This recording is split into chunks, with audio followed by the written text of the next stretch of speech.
Good evening, I'm Lester Holt, and welcome to night 2 of the first Democratic debate in the 2020 race for president. Good evening, I'm Savannah Guthrie. Last night, we heard from 10 candidates, and now 10 more take the stage. And again tonight, we'll be joined in the questioning by our colleagues, Jose Diaz-Balart, Chuck Todd, and Rachel Maddow. The candidates are in position, so let's get started. Tonight, round 2, Colorado Senator Michael Bennet, former Vice President Joe Biden, South Bend, Indiana Mayor Pete Buttigieg, New York Senator Kirsten Gillibrand, California Senator Kamala Harris, former Colorado Governor John Hickenlooper, Vermont Senator Bernie Sanders, California Congressman Eric Swalwell, author Marianne Williamson, and former tech executive Andrew Yang. From NBC News, Decision 2020, the Democratic Candidates Debate. Live from the Adrienne Arsht Performing Arts Center in Miami, Florida.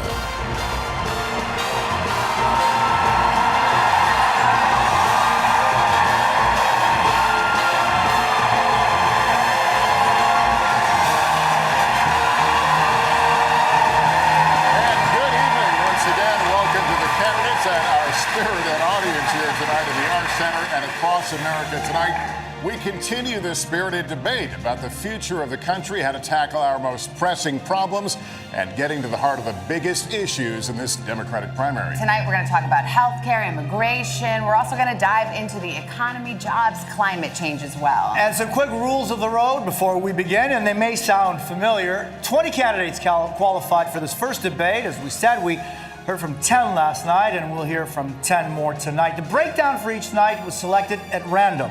The candidates will have 60 seconds to answer, 30 seconds for any follow-ups. And because of the large field of candidates, not every person is going to be able to weigh in on every topic. But over the course of the next 2 hours, we will hear from everyone. And we love our audience, but we'd like to ask them to keep their reactions to a minimum, and we're not going to hold back in making sure the candidates stick to time. So with that business taken care of, let's get to it. And we're going to start today with Senator Sanders. Good evening to you.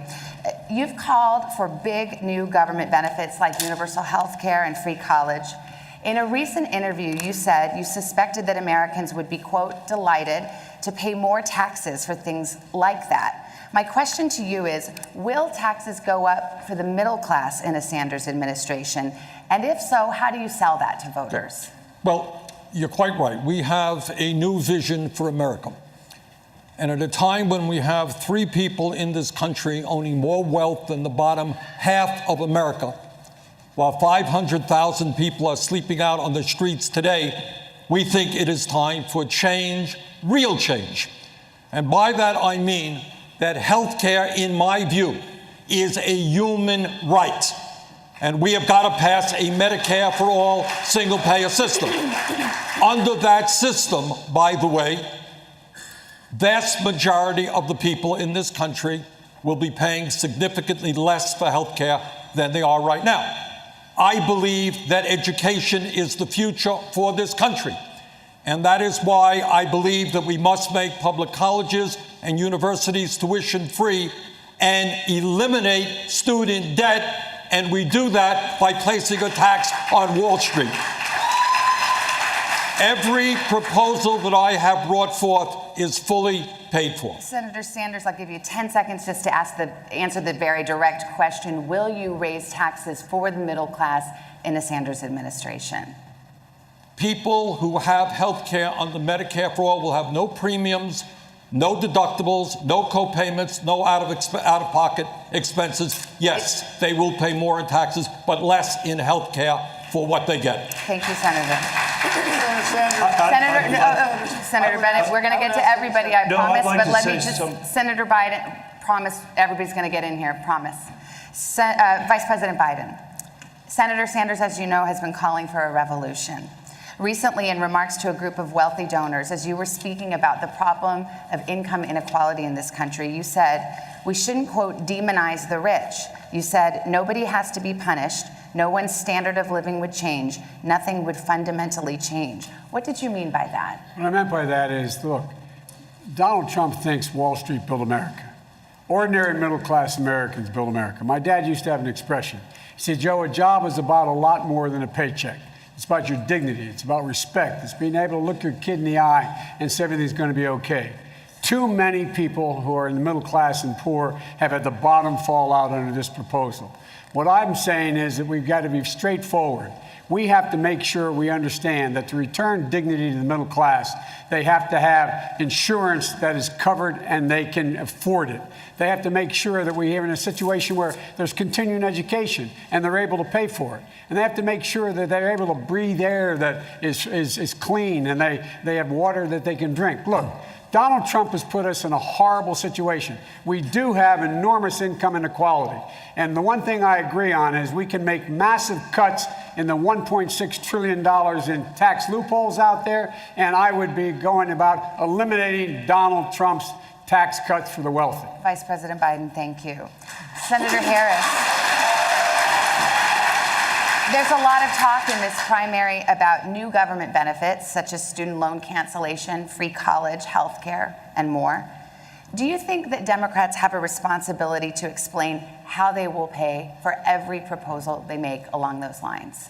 Well, let me tell you something. I hear that question, but where was that question when the Republicans and Donald Trump passed a tax bill that benefits the top 1% and the biggest corporations in this country, contributing at least $1 trillion to the debt of America, which middle-class families will pay for one way or another? Working families need support and need to be lifted up. And frankly, this economy is not working for working people. For too long, the rules have been written in the favor of the people who have the most and not in favor of the people who work the most, which is why I am proposing that we change the tax code. So for every family that is making less than $100,000 a year, they will receive a tax credit that they can collect up to $500 a month, which will make all the difference between those families being able to get through the end of the month with dignity and with support or not. And on day one, I will repeal that tax bill that benefits the top 1% and the biggest corporations of America. Senator Harris, thank you. Governor Hickenlooper, let me get you in on this. You've warned that Democrats will lose in 2020 if they embrace socialism, as you put it. You were booed at the California Democratic Convention when you said that. Only one candidate on this stage, Senator Sanders, identifies himself as a democratic socialist. What are the policies or positions of your opponents that you think are veering towards socialism? Well, I think that the bottom line is if we don't clearly define that we are not socialists, the Republicans are going to come at us every way they can and call us socialists. And if you look at the Green New Deal, which I admire the sense of urgency and how important it is to do climate change. I'm a scientist, but we can't promise every American a government job. If you want to get universal health care coverage, I believe that health care is a right and not a privilege. But you can't expect to eliminate private insurance for 180 million people, many of whom don't want to give it up. In Colorado, we brought businesses and nonprofits together. We got to near universal health care coverage. We were the first state in America to bring the environmental community and the oil and gas industry to aggressively address methane emissions. And we were also the first place to expand reproductive rights on a scale basis, and we reduced teen pregnancy by 54%. We've done the big progressive things that people said couldn't be done. I've done what pretty much everyone else up here is still talking about doing. Governor, thank you. Senator Sanders, I'll give you a chance to weigh in here. What is your response to those who say nominating a socialist would re-elect Donald Trump? Well, I think the responses that last poll I saw had us 10 points ahead of Donald Trump, because the American people understand that Trump is a phony, that Trump is a pathological liar and a racist, and that he lied to the American people during his campaign. He said he was going to stand up for working families. Well, President Trump, you're not standing up for working families when you try to throw 32 million people off the health care that they have, and that 83% of your tax benefits go to the top 1%. That's how we beat Trump. We expose him for the fraud that he is. Senator Gillibrand, 30 I disagree with both their perspectives. The debate we're having in our party right now is confusing because the truth is there's a big difference between capitalism on the one hand and greed on the other. And so all the things that we're trying to change is when companies care more about profits when they do about people. So if you're talking about ending gun violence, it's the greed of the NRA and the gun manufacturers that make any progress impossible. It's the greed of the insurance companies and the drug companies when we want to try to get health care as a right and not a privilege. So there need not be disagreement in the party because, in truth, we want healthy capitalism. Thank you. We don't want corrupted capitalism. Thank you. I want to be fair to all the candidates. Thank you. Senator Bennett, you have said, quote, it's possible to write policy proposals that have no basis in reality. You might as well call them candy. Were you referring to any candidate or proposal in particular when you said that? Was that directed to me? Yes, that was your quote. That sounded like me. Thank you. It was you. I appreciate it. Look, first of all, I agree completely with Bernie about what the fundamental challenge we're facing as a country is. 40 years of no economic growth for 90% of the American people. 160,000 families in the top 0.1% have the same wealth as the bottom 90%, and we've got the worst income inequality that we've had in 100 years. Where I disagree is on his solution on Medicare for all. You know, I have proposed getting to universal health care, which we need to do. It is a right. Health care is a right. We need to get to universal health care. I believe the way to do that is by finishing the work we started with Obamacare and creating a public option that every family and every person in America can make a choice for their family about whether they want a public option, which for them would be like having Medicare for all, or whether they want to keep their private insurance. I believe we will get there much more quickly if we do that. But wait, Bernie, if I could just finish, Bernie mentioned that the taxes that we would have to pay. Because of those taxes, Vermont rejected Medicare for all. Senator, and we should we are going to talk about health care at length, Senator, but for the moment, my colleague will say, let's continue the questions I wrote on the part in Senator Sanders' bill. I wrote the part in Senator Sanders' bill that is the transition, which merges what the two senators said. Because the truth is, if you have a buy-in over a 4 or 5 year period, you move us to single payer more quickly. Senator, we will get to this. We will get to this. Before we do, I want to say hello and good evening, buenas noches to Mayor Buttigieg. Buenas noches, gracias de invitarnos. Gusto en verlo, caballero. Many of your colleagues on stage support free college. You do not. Why not? Sure. So college affordability is personal for us. Chasten and I have 6-figure student debt. I believe in reducing student debt. It's logical to me that if you can refinance your house, you ought to be able to refinance your student debt. I also believe in free college for low and middle income students for whom cost could be a barrier. I just don't believe it makes sense to ask working class families to subsidize even the children of billionaires. I think the children of the wealthiest Americans can pay at least a little bit of tuition. And while I want tuition costs to go down, I don't think we can buy down every last penny for them. Now, there's something else that doesn't get talked about in the college affordability debate. Yes, it needs to be more affordable in this country to go to college.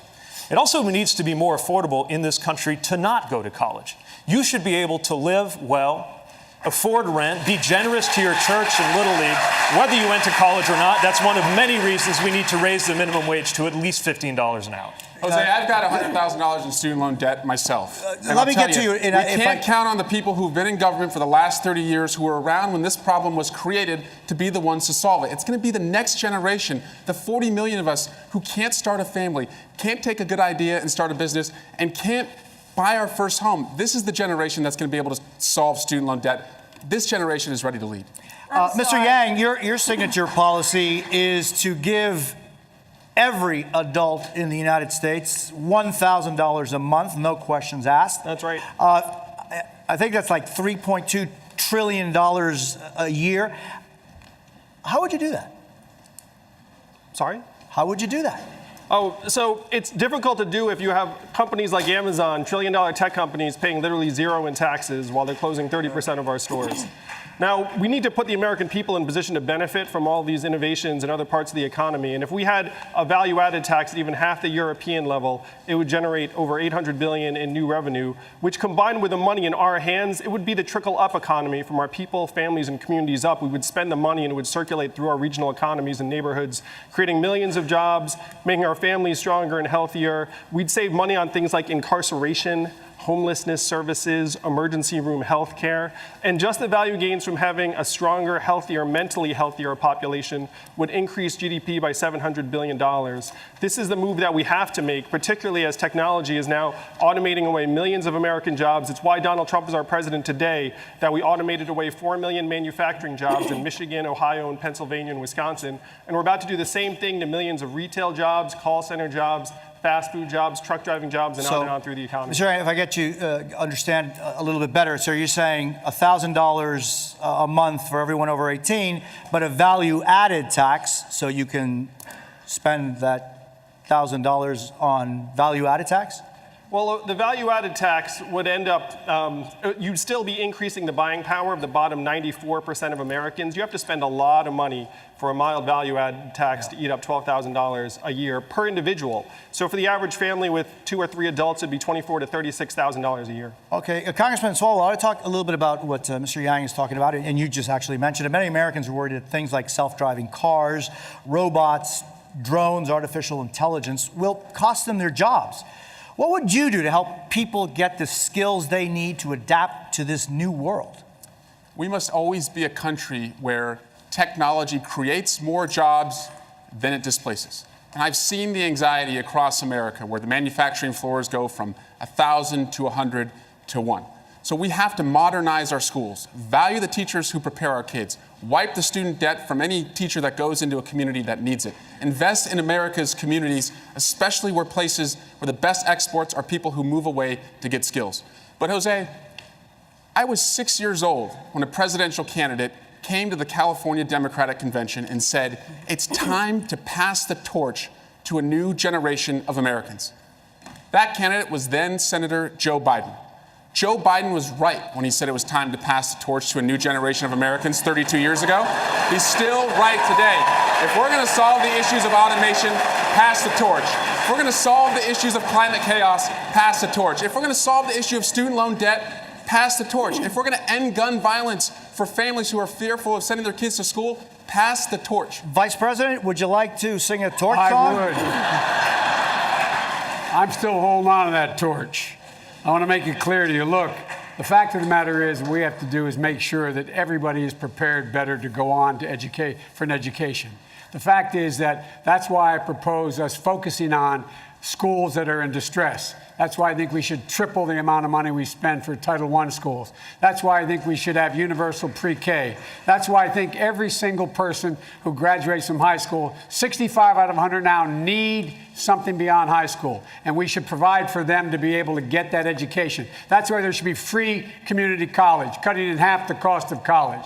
That's why we should be in a position where we do not have anyone have to pay back a student debt when they get out. They're making less than $25,000 a year. Their debt is frozen, no interest payment until they get beyond that. We can't put people in a position where they aren't able to go on and move on. And so, folks, there's a lot we can do, but we have to make continuing education available for everyone so that everyone can compete in the 21st century. We're not doing that now. Senator Sanders. As the youngest guy on the stage, I feel like I probably ought to contribute to the generational conversation. As part of Joe's generation, I'm all for part of Joe's generation, let me respond. Before we move on the issue, from if I may say, is not generational. Please. The Senator issue Sanders. is not generational. The issue is who has the guts to take on Wall Street, to take on the fossil fuel industry, to take on the big money interests who have unbelievable influence over the economic and political life of this country. These issues haven't gotten better over Senator Harris,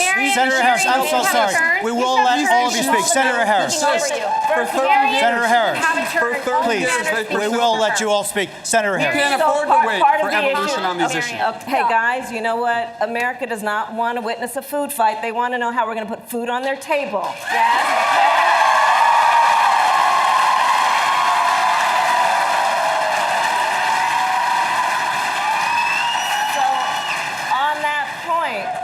Part of the issue that is at play in America today, and we've all been traveling around the country, I certainly have, I'm meeting people who are working 2 and 3 jobs. You know, this president walks around talking about and flouting his great economy, right? My great economy, my great economy. You ask him, well, how are you measuring this greatness of this economy of yours? And he talks about the stock market.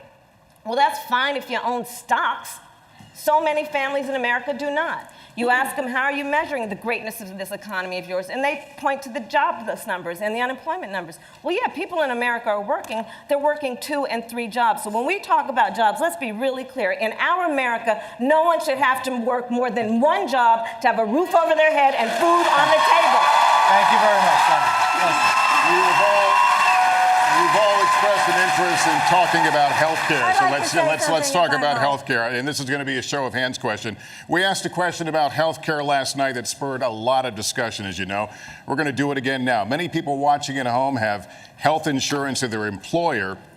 Who here would abolish their private health insurance in favor of a government-run plan? All right. Christian Gillibrand, Senator Gillibrand. Yeah, so no, it's my turn. Go ahead. So this is a very important issue. So the plan that Senator Sanders and I and others support, Medicare for All, is how you get to single payer. But it has a buy-in transition period, which is really important. In 2005, when I ran for Congress in a 2-to-1 Republican district, I actually ran on Medicare for All, and I won that 2-to-1 Republican district twice. And the way I formulated it was simple.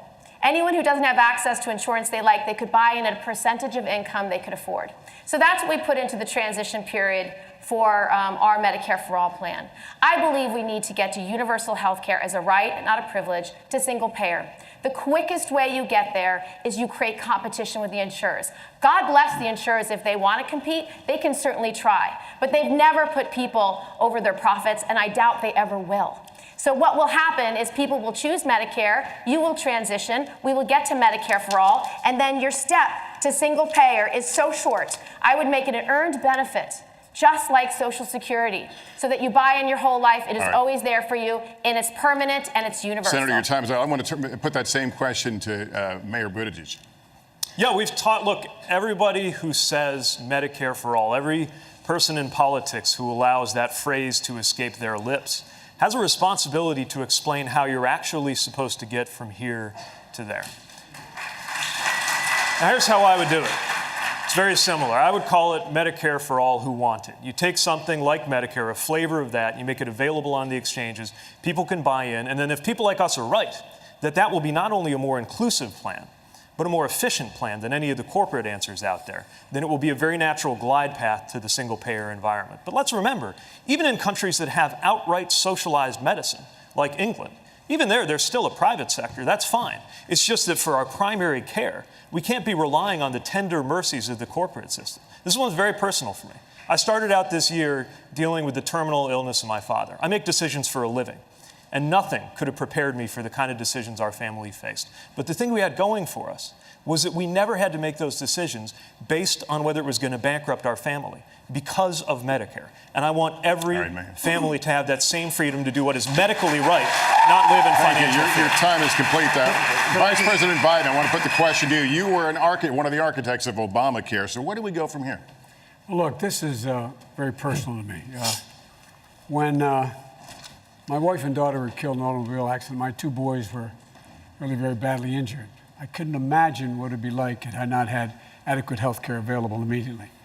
And then when my son came home from Iraq after a year, he was diagnosed with terminal cancer, and he was given months to live. I can't fathom what would have happened if, in fact, they said, by the way, the last 6 months of your life, you're on your own. We're cutting off. You've used up your time. The fact of the matter is that the quickest, fastest way to do it is build on Obamacare, to build on what we did. And secondly, to make sure that everyone does have an option.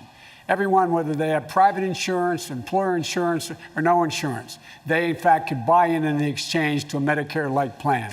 And the way to do that, we can do it quickly. Look, urgency matters.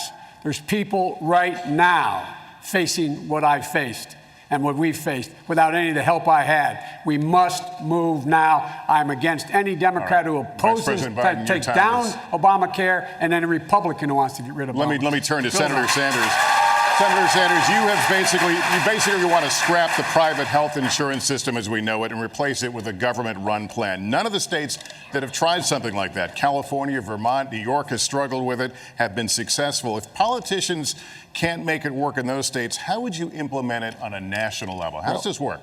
Listen, I find it hard to believe that every other major country on earth, including my neighbor 50 miles north of me, Canada, somehow has figured out a way to provide health care to every man, woman, and child, and in most cases, they're spending 50% per capita what we are spending. Let's be clear. Let us be very clear. The function of health care today, from the insurance and drug company perspective, is not to provide quality care to all in a cost-effective way. The function of the healthcare system today is to make billions in profits for the insurance companies. And last year, if you could believe it, while we pay the highest prices in the world for prescription drugs, and I will lower prescription drug prices in half in this country, top 10 companies made $69 billion in profit. They will spend hundreds of millions of dollars lying to the American people, telling us why we cannot have a Medicare for all single-payer program. I just have to follow up there. How do you implement it on a national level? How do you implement it on a national level, given the fact it's not succeeded and other states have tried? I will tell you how we'll do it. We'll do it the way real change has always taken place, whether it was the labor movement, the civil rights movement, or the women's movement. We will have Medicare for all, when tens of millions of people are prepared to stand up and tell the insurance companies and the drug companies that their day is gone, that health care is a human right, not something to make huge profits off of. Thank you. All right, Ms. Williamson. Ms. Williamson, this is a question for you. Excuse me. I'm addressing the question, Ms. Williamson. We've been talking a lot about access to health insurance, but for many Americans, their most pressing concern is the high cost of health care. How would you lower the cost of prescription drugs? Well, first of all, the government should never have made the deal with the big pharma that they couldn't negotiate. That was just part of the regular corruption by which multinational corporations have their way with us. You know, I want to say that while I agree with, I'm with Senator Bennett and others, but I agree with almost everything here. I'll tell you one thing. It's really nice that we've got all these plans, but if you think we're going to beat Donald Trump by just having all these plans, you got another thing coming. Because he didn't win by saying he had a plan. He won by simply saying, make America great again. We've got to get deeper than just these superficial fixes, as important as they are. Even if we're just talking about the superficial fixes, ladies and gentlemen, we don't have a health care system in the United States. We have a sickness care system in the United States. We just wait till somebody gets sick, and then we talk about who's going to pay for the treatment and how they're going to be treated. What we need to talk about is why so many Americans have unnecessary chronic illnesses, so many more compared to other countries. And that gets back into not just the big pharma, not just health insurance companies. It has to do with chemical policies. It has to do with environmental policies. It has to do with food policies. It has to do with drug policies. Thank you. It has to do with environmental Senator policies. Bennett, a question for you. You want to keep the system that we have in place with Obamacare and build on it. You mentioned that a moment ago. Is that enough to get us to universal coverage? I believe that will get us the quickest way there. And I thought the Vice President was very moving about this, and Mayor Pete as well. I had prostate cancer recently, as you may know, and it's why I was a little late getting in the race. The same week, my kid had her appendectomy out. And I feel very strongly that families ought to be able to have this choice. I think that's what the American people want. I believe it will get us there quickly. There are millions of people in America that do not have health insurance today because they can't. They're too wealthy. They make too much money to be on Medicaid. They can't afford health insurance. When Senator Sanders says that Canada is single payer, there are 35 million people in Canada. There are 330 million people in the United States, easily the number of people on a public option. It could easily be 35 million. And for them, it would be Medicare for all, as Mayor Buttigieg says. But for others that want to keep it, they should be able to keep it. And I think that will be the fastest way to get where we need to go. Also, I will say, Bernie is a very honest person. He has said over and over again, unlike others that have supported this legislation, over and over again, that this will make illegal all insurance except cosmetic, except insurance for, I guess that's for plastic surgery. Everything else is banned under the Medicare for All proposal that he has put forward. I'd let you go a little longer there, but obviously, Senator Sanders, you got a response. Senator Sanders, you just very briefly. You know, Mike, Medicare is the most popular health insurance program in the country. People don't like their private insurance companies. They like their doctors and hospitals. Under our plan, people go to any doctor they want, any hospital they want. We will substantially lower the cost of health care in this country because we'll stop the greed of the insurance companies and the drug companies. On this issue, we have to think about how this affects real people. And the reality of how this affects real people is captured in a story that many of us heard, and I will paraphrase. There is, any night in America, a parent who's seeing that their child has a temperature that is out of control, calls 911, what should I do? And they say, take the child to the emergency room.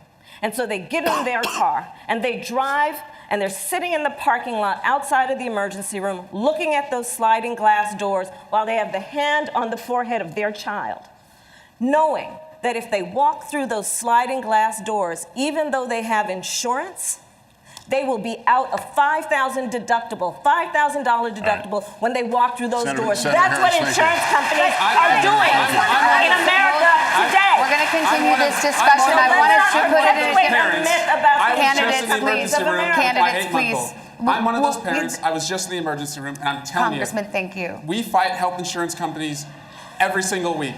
We stand in line and pay expensive prescription drugs. We have to have a health care guarantee. If you're sick, you're seen, and in America, you never go broke because of it. Okay. A lot of you have been talking tonight about these government health care plans that you've proposed in one form or another. This is a show of hands question, and hold them up for a moment so people can see. Raise your hand if your government plan would provide coverage for undocumented immigrants. Okay. Let me start with you, Mayor Buttigieg. Why? Mayor Buttigieg, why? Because our country is healthier when everybody is healthier. And remember, we're talking about something people are given a chance to buy into. In the same way that there are undocumented immigrants in my community who pay. They pay sales taxes. They pay property taxes directly or indirectly. This is not about a handout. This is an insurance program. And we do ourselves no favors by having 11 million undocumented people in our country be unable to access health care. But of course, the real problem is we shouldn't have 11 million undocumented people with no pathway to citizenship. It makes no sense. And the American people agree on what to do. This is the crazy thing. If leadership consists of forming a consensus around a divisive issue, this White House has divided us around a consensus issue. The American people want a pathway to citizenship. They want protections for dreamers. We need to clean up the lawful immigration system, like how my father immigrated to this country. And as part of a compromise, we can do whatever common sense measures are needed at the border. But Washington can't deliver on something the American people want. What does that tell you about the system we're living in? It tells you it needs profound structural reform. Vice President Biden, I believe you said that your health care plan would not cover undocumented immigrants. Could you explain your position? I'm sorry, I beg your pardon. I believe at the show of hands, you did not raise your hand. Did you raise your hand? No, I did. Okay, sorry. So you said they would be covered under your plan, which is different than Obamacare. Yes, but here's the thing. Can you explain that change? Yes. You cannot let, as the mayor said, you cannot let people who are sick, no matter where they come from, no matter what their status, go uncovered. You can't do that. It's just going to be taken care of, period. You have to. It's a humane thing to do. But here's the deal.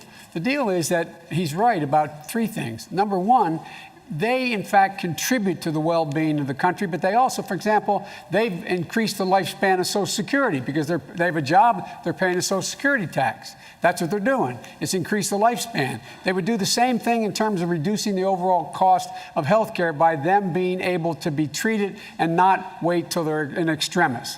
The other thing is, folks, look, we can deal with these insurance companies. We can deal with the insurance companies by, number one, putting insurance executives in jail for their misleading advertising, what they're doing on opioids, what they're doing paying doctors to prescribe. We could be doing this by making sure everyone who is on Medicare, that the government should be able to negotiate the price for whatever the drug costs are. We can do this by making sure that we're in a position that we, in fact, allow people Time's up. I just want to Time's up. address that point. Actually, if you can hold point. off a minute, we need to take a short break here. We got a lot more we need to talk to all of you about, so stick with us. We're just getting started. We'll be back with more from Miami right after this.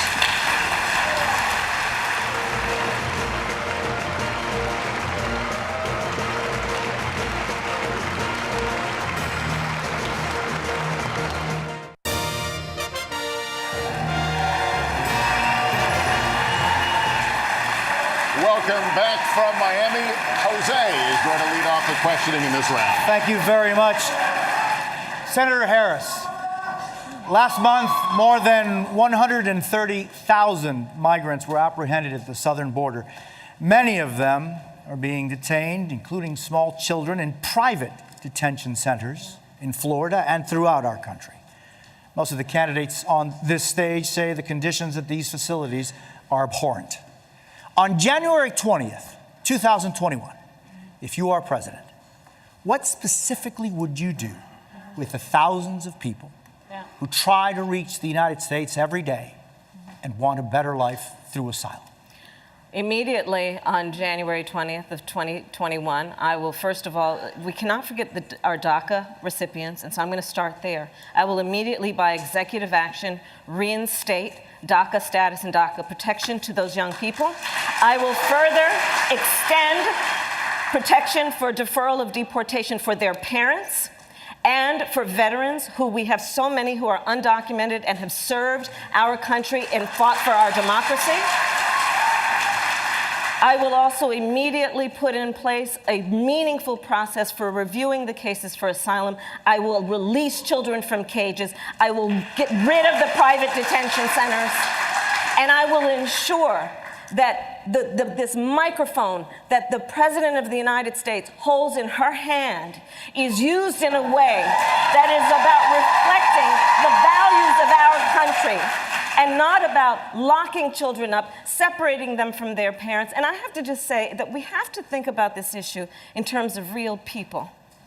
A mother who pays a coyote to transport her child through their country of origin, through the entire country of Mexico, facing unknown peril to come here. Why would that mother do that? I will tell you. Because she has decided for that child to remain where they are is worse. But what does Donald Trump do? He says, go back to where you came from. That is not reflective of our America and our values, and it's got to end. Governor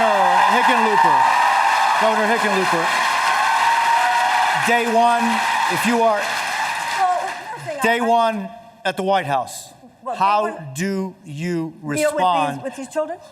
Let me get to you in just a second. I'm sorry. Governor, day one, thousands of men, women, and children cross the border asking for asylum for a better life. What do you do? Day one, hour one. Well, certainly the images we've seen this week just compound the emotional impact that the world is judging us by. If you'd ever told me any time in my life that this country would sanction federal agents to take children from the arms of their parents, put them in cages, actually put them up for adoption. In Colorado, we call that kidnapping. I would have told you. I would have told you it was unbelievable. And the first thing we have to do is recognize the humanitarian crisis on the border for what it is. We make sure that there are the sufficient facilities in place so that women and children are not separated from their families, the children are with their families. We have to make sure that ICE is completely reformed and they begin looking at their job in a humanitarian way where they're addressing the whole needs of the people that they are engaged with along the border. And we'd have to make sure ultimately that we provide not just shelter, but food, clothing, and access to medical care. Ms. Williamson. Yes, what Donald Trump has done to these children, and it's not just in Colorado, Governor, you're right, it is kidnapping, and it's extremely important for us to realize that. If you forcibly take a child from their parents' arms, you are kidnapping them. And if you take a lot of children and you put them in a detainment center, thus inflicting chronic trauma upon them, that's called child abuse. This is collective child abuse. And when this is crime, both of those things are a crime. And if your government does it, that doesn't make it less of a crime. These are state-sponsored crimes. Congressman. And what President Trump has done is not only attack these children, not only demonize these immigrants, he is attacking a basic principle of America's moral core. We open our hearts to the stranger. This is extremely important. And it's also important for all of us to remember, and I have great respect for everyone who is on this stage, but we're going to talk about what to do about health care. Well, where have you been, guys? Because if it's not just a matter of a plan, and I haven't heard anybody on this stage who has talked about American foreign policy in Latin America and how we might have, in the last few decades, contributed to something big more. Senator Gillibrand, what would you do as president with a reality? Well, one of the worst things about President Trump that he's done to this country is he's torn apart the moral fabric of who we are. When he started separating children at the border from their parents, the fact that 7 children have died in his custody, the fact that dozens of children have been separated from their parents and they have no plan to reunite them. So I would do a few things. First, I would fight for comprehensive immigration reform with a pathway to citizenship. Second, I would reform how we treat asylum seekers at the border. I would have a community-based treatment center where you're doing it within the communities, where asylum seekers are given lawyers, where there's real immigration judges, not employees of the Attorney General, but appointed for life, and have a community-based system. I would fund border security, but the worst thing President Trump has done is he's diverted the funds away from cross-border terrorism, cross-border human trafficking, drug trafficking, and gun trafficking, and he's given that money to the for-profit prisons. I would not be spending money in for-profit prisons to lock up children and asylum seekers. We had a very spirited debate on this stage last night on the topic of decriminalization of the border. If you'd be so kind, raise your hand if you think it should be a civil offense rather than a crime to cross the border without documentation. Can we keep the hands up so we could see them? And let's remember, that's not just a theoretical exercise. That criminalization, that is the basis for family separation. You do away with that, it's no longer possible. Of course, it wouldn't be possible anyway in my presidency because it is dead wrong. We got to talk about one other thing, because the Republican Party likes to cloak itself in the language of religion. Now, our party doesn't talk about that as much, largely for a very good reason, which was we are committed to the separation of church and state, and we stand for people of any religion and people of no religion. But we should call out hypocrisy when we see it. And for a party that associates itself with Christianity, to say that it is okay, to suggest that God would smile on the division of families at the hands of federal agents, that God would condone putting children in cages, has lost all claim to ever use religious language again. Vice President, Mr. Vice President, I don't know if you raised your hand or were just asking to speak. Would you decriminalize crossing the border without documents? The first thing I would do is unite families. I'd surge immediately billions of dollars worth of help to the region immediately. Look, I talk about foreign policy. I'm the guy that got a bipartisan agreement at the very end of the campaign, at the very end of our term, to spend $740 million to deal with the problem. And that was to go to the root cause of why people are leaving in the first place. It was working. We saw, as you know, a net decrease in the number of children who were coming. The crisis was abated. And along came this president. He said he immediately discontinued that. We all talk about these things. I did it. I did it. 740 million. Now look, second thing we have to do. The law now requires the reuniting of those families. We would reunite those families, period. And if not, we put those children in a circumstance where they were safe until we could find their parents. And lastly, the idea that he's in court with his Justice Department saying children in cages do not need a bed, do not need a blanket, do not need a toothbrush. That is outrageous. Vice President, the Obama-Biden administration deported more than 3 million Americans. My question to you is, if an individual is living in the United States of America without documents and that is his only offense, should that person be deported? No. Depending if they committed a major crime, they should be deported. And the president was left in his. President Obama, I think, did a heck of a job. To compare him to what this guy's doing is absolutely, I find, close to immoral. But the fact is that, look, we should not be locking people up. We should be making sure we change the circumstance, as we did, why they would leave in the first place. And those who come seeking asylum, we should immediately have the capacity to absorb them, keep them safe until they can be heard. A 15-second, if you could, if you wish to answer. Should someone who is here without documents, and that is his only offense, should that person be deported? That person should not be the focus of deportation. We should fundamentally change the way we deal with things. Senator, I want to suggest that I agree with a lot of what Kamala just said. And that is, on day one, we take out our executive order pen and we rescind every damn thing on this issue that Trump has done. Number two, picking up on the point that Joe made, we got to look at the root causes. And you have a situation where Honduras, among other things, is a failing state, massive corruption. You got gangs who are telling families that if a 10-year-old does not join that gang, that family is going to be killed.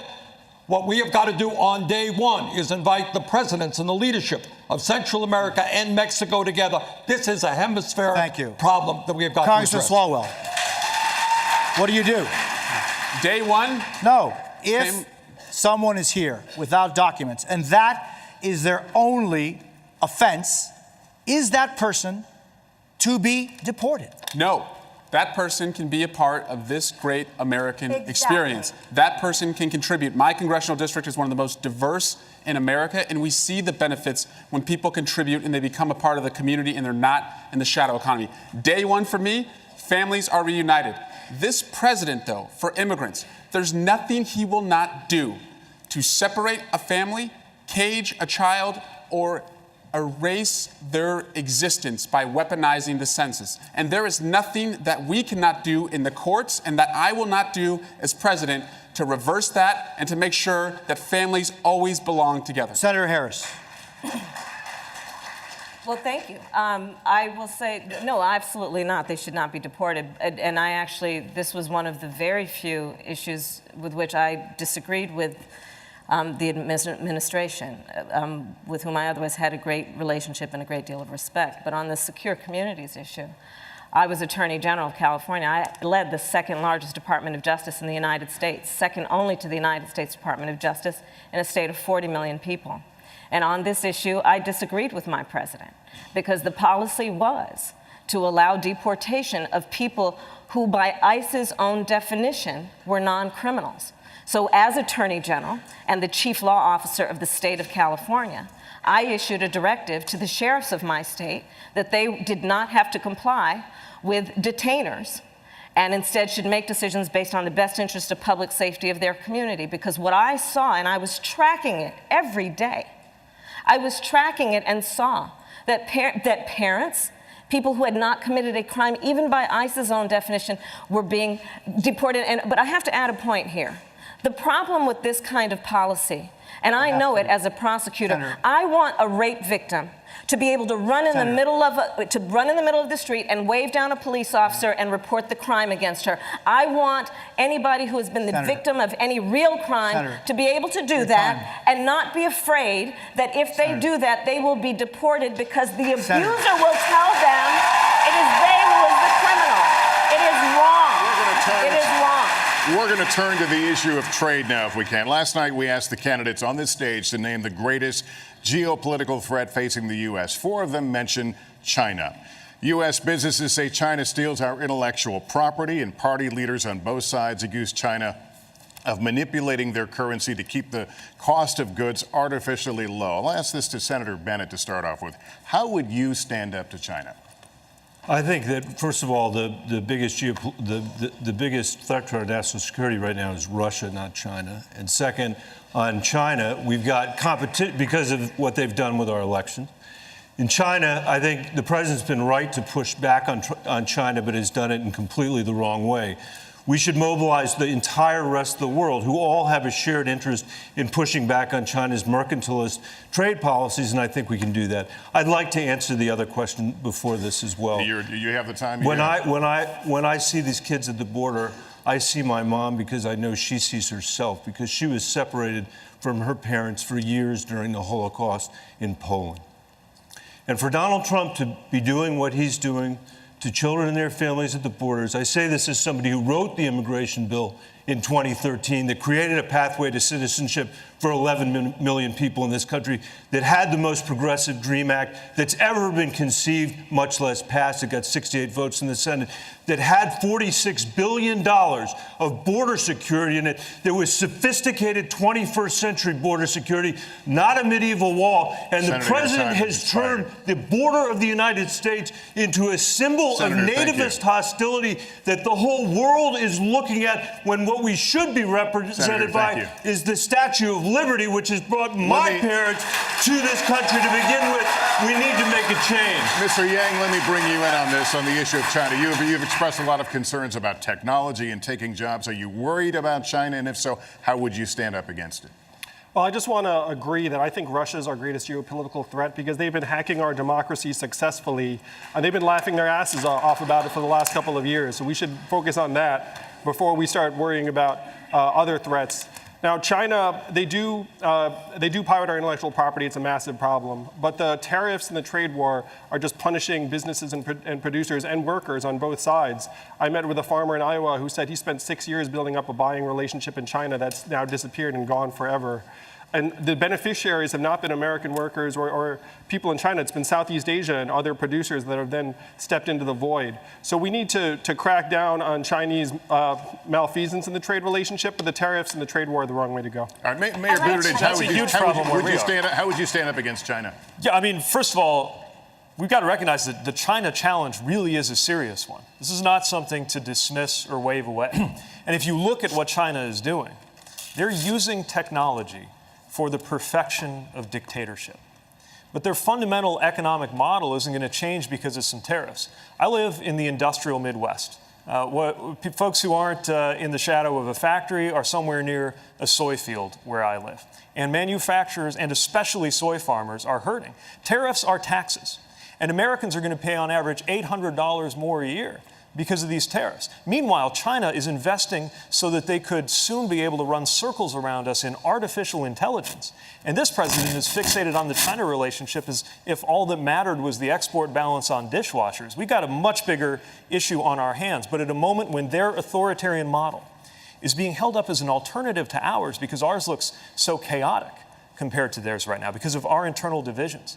The biggest thing we've got to do is invest in our own domestic competitiveness. If we disinvest in our own infrastructure, education, we are never going to be able to compete. And if we really want to be an alternative, a democratic alternative, we actually have to demonstrate that we care about democratic values at home and around the world. We've got a good debate so far. We're going to take a quick break here, candidates. When we come back, the questioning continues with our colleagues. Chuck Todd, Rachel Maddow will be here. Much more with our candidates straight ahead.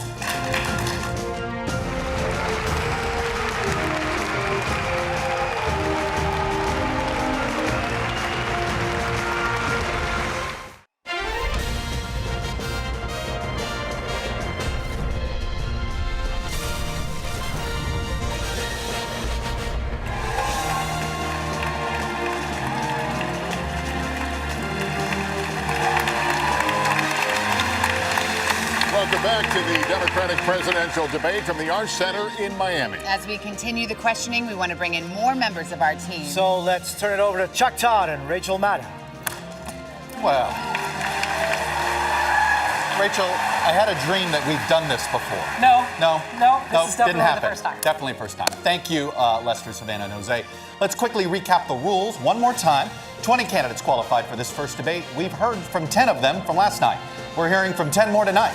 Breakdown for each night was selected at random. Candidates will have 60 seconds to answer direct questions, 30 seconds for follow-ups if necessary. Because of this large field of candidates, not every person will be able to comment on everything, but the less audience reaction there is, the more time they will all get. Over the course of the next hour, we will hear from all of these candidates, but we are going to begin this hour with Mayor Buttigieg. In the last 5 years, civil rights activists in our country have led a national debate over race and the criminal justice system. Your community of South Bend, Indiana, has recently been in uproar over an officer-involved shooting. The police force in South Bend is now 6% black in a city that is 26% black. Why has that not improved over your 2 terms as mayor? Because I couldn't get it done. My community is in anguish right now because of an officer-involved shooting. A black man, Eric Logan, killed by a white officer.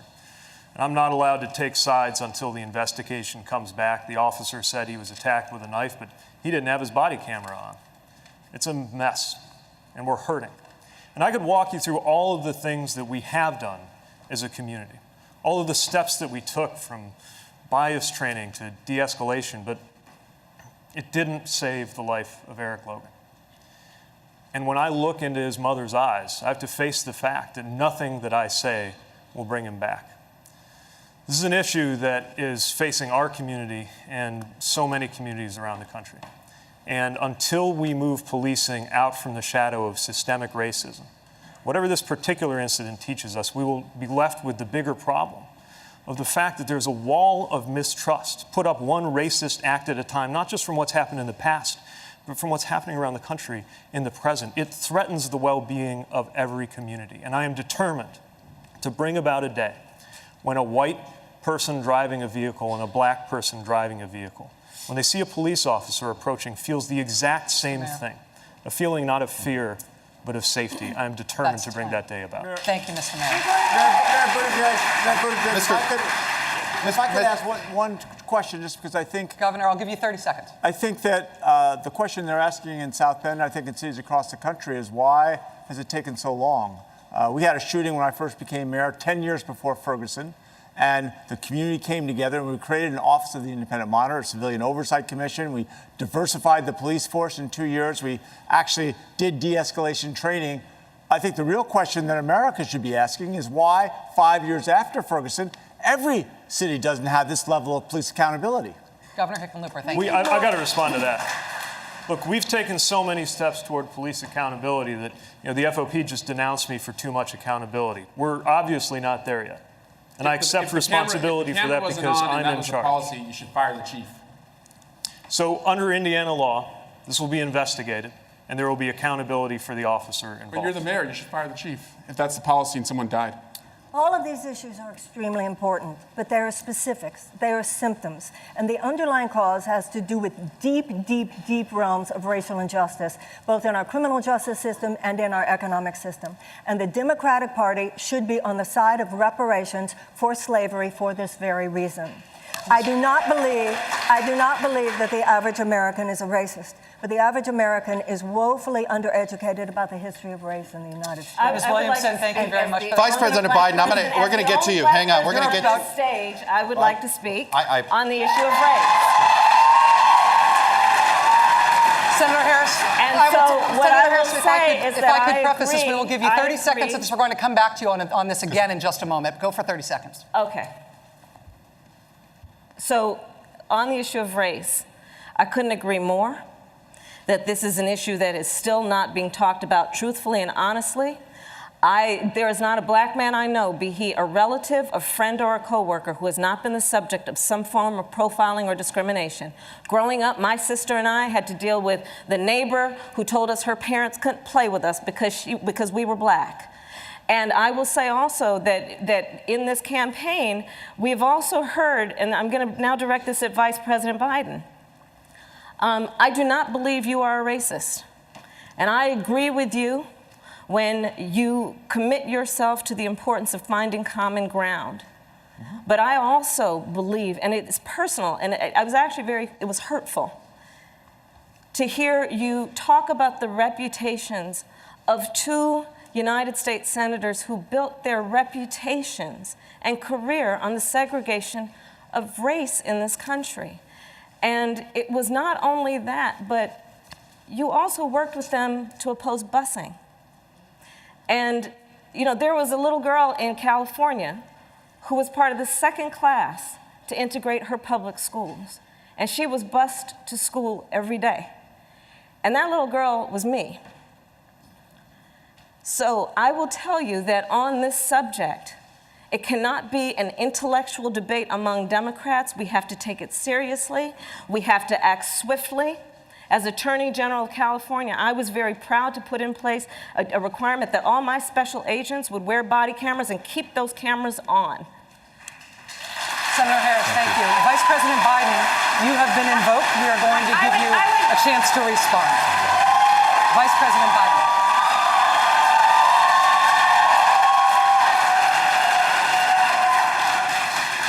It's a mischaracterization of my position across the board. I did not praise racist. That is not true. Number one. Number two, if we want to have this campaign litigated on who supports civil rights and whether I did or not, I'm happy to do that. I was a public defender. I didn't become a prosecutor. I came out and I left a good law firm to become a public defender when in fact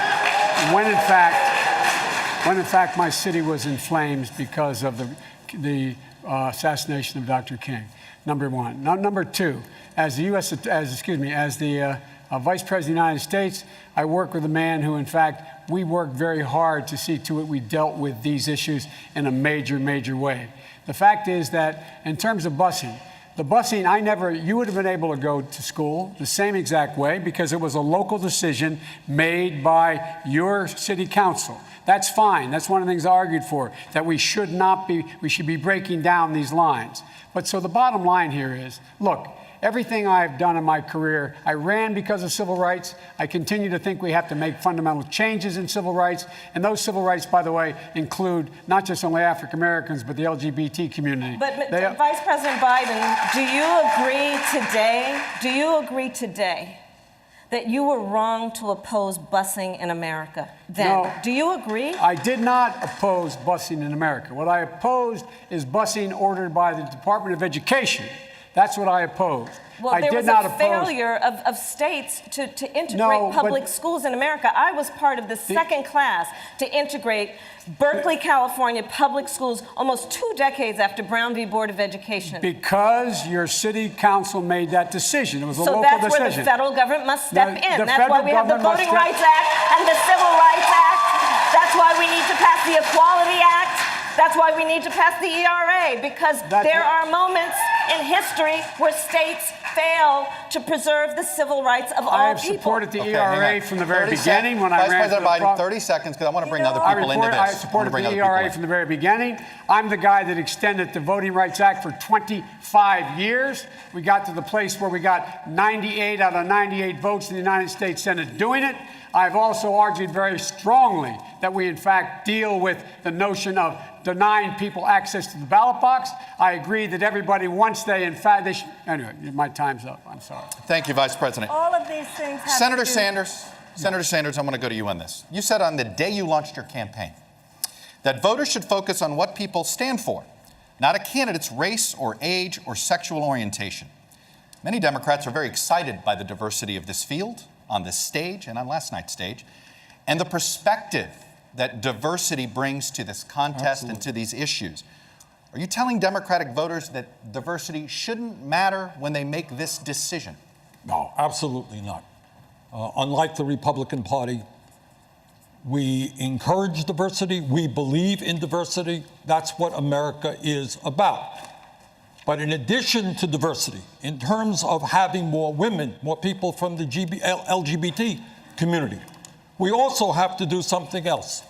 And that is, we have to ask ourselves a simple question. And that, how come today the worker in the middle of our economy is making no more money than he or she made 45 years ago, and that in the last 30 years, the top 1% has seen a $21 trillion increase in their wealth? We need a party that is diverse, but we need a party that has the guts to stand up to the powerful special interests who have so much power over the economic and political life of this country. Senator Gillibrand, I want to give you 30 seconds on this. Well, first of all, where Bernie left off, We've heard a lot of good ideas on this stage tonight and a lot of plans, but the truth is, until you go to the root of the corruption, the money in politics, the fact that Washington is run by the special interests, you are never going to solve any of these problems. I have the most comprehensive approach that experts agree is the most transformative plan to actually take on political corruption, to get money out of politics through publicly funded elections, to have clean elections. If we do that and get money out of politics, we can guarantee health care as a right, not a privilege. We can deal with institutional racism. We can take on income inequality, and we can take on the corporate corruption that runs Washington. The first constitutional amendment to do that was introduced by me when I was a young senator. Thank you, Vice President. We want to shift topics here. Senator Bennett, the next question is for you. On the issue of partisan gridlock, President Obama promised in 2012 that after his reelection, Republicans would want to work with Democrats. Fever would break. That did not happen. Now, Vice President Biden is saying the same thing, that if he is elected in 2020, both parties will want to work together. Should voters believe that somehow if there's a Democratic president in 2021, that gridlock is going to magically disappear? Gridlock will not magically disappear as long as Mitch McConnell is there, first. Second, that's why it is so important for us to win not just the presidency, to have somebody that can run in all 50 states, but to win the Senate as well. And that's why we have to propose policies that can be supported, like Medicare Act, so that we can build a broad coalition of Americans to overcome broken Washington, D.C. I agree with what Senator Gillibrand was saying. I share a lot of her views. We need to end gerrymandering in Washington. We need to end political gerrymandering in Washington. The court today said they couldn't do anything about it. We need to overturn Citizens United. The court was the one that gave us Citizens United. And the attack on voting rights in Shelby versus Holder is something we need to deal with. All of those things has happened since Vice President Biden was in the Senate. And we face structural problems that we have to overcome with a broad coalition. It's the only way we can do it. We need to root out the corruption in Washington, expand people's right to get to the polls, and I think then we can succeed. Vice President Biden, 30 seconds. It does sound as if you haven't seen what's been happening in the United States Senate over the last 12 years. It didn't happen. Why? I have seen what happened. Just since we were vice president, we needed 3 votes to pass an $800 billion recovery act that kept us from going into depression. I got 3 votes changed. We needed to be able to keep the government from shutting down and going bankrupt. I got Mitch McConnell to raise taxes $600 billion by raising the top rate. And as recently as after President got elected, I was able to put together a coalition of the Cures Act that billions of dollars go into cancer research. Bipartisan. But sometimes you can't do that. Sometimes you just have to go out and beat them. I went into 20 states, over 60 candidates, and guess what? We beat them. We won back the Senate. Thank you. Chuck, thank you, the Mr. problem with what the Vice President... Yeah, 30 seconds. Go ahead. Sometimes you do have to beat him, but the deal that he talked about with Mitch McConnell was a complete victory for the Tea Party. It extended the Bush tax cuts permanently. The Democratic Party had been running against that for 10 years. We lost that economic argument because that deal extended almost all those Bush tax cuts permanently and put in place the mindless cuts that we still are dealing with today that are called the sequester. That was a great deal for Mitch McConnell. It was a terrible deal for America. Thank you, Senator Bennett.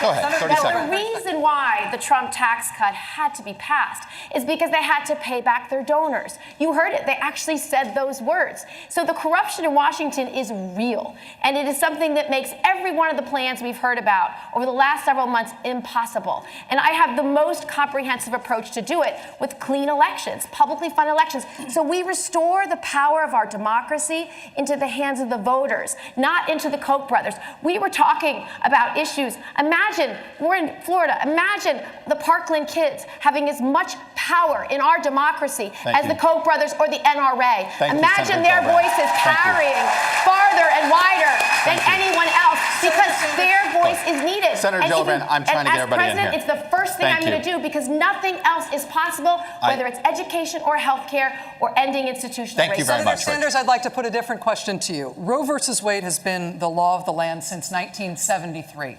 Now that there is a conservative majority on the Supreme Court, several Republican-controlled states have passed laws to severely restrict or even ban abortion. One of those laws could very well make it to the Supreme Court during your presidency, if you're elected president. What is your plan if Roe is struck down in the court while you're president? Well, my plan is somebody who believes, for a start, that a woman's right to control her own body is a constitutional right, that government and politicians should not infringe on that right. We will do everything we can to defend our Roe versus Wade. Second of all, let me make a promise here. You ask about litmus test. My litmus test is I will never nominate any justice to the Supreme Court unless that justice is 100% clear he or she will defend Roe v. Wade. Third of all, I do not believe in packing the court. We got a terrible 5-4 majority conservative court right now. But I do believe that constitutionally we have the power to rotate judges to other courts. And that brings in new blood into the Supreme Court and a majority, I hope, that will understand that a woman has the right to control her own body and that corporations cannot run the United States of America. I'm going to give you 10 additional seconds because the question is, what if the court has already overturned Roe and Roe is gone? All of the things you just described would be to try to preserve Roe. If Roe is gone, what could you do as president to preserve abortion rights? Well, first of all, let me tell you this. It didn't come up here, but let's face this. Medicare for all guarantees every woman in this country the right to have an abortion if she wants it. Thank you, Senator. And can I just address this for a second? And I want to talk directly to America's women and to the men who love them. Women's reproductive rights are under assault by President Trump and the Republican Party. 30 states are trying to overturn Roe v. Wade right now. And it is mind-boggling to me that we are debating this on this stage in 2019 among Democrats, whether women should have access to reproductive rights. I think we have to stop playing defense and start playing offense. But let me tell you one thing about politics, because it goes to the corruption and the deal-making.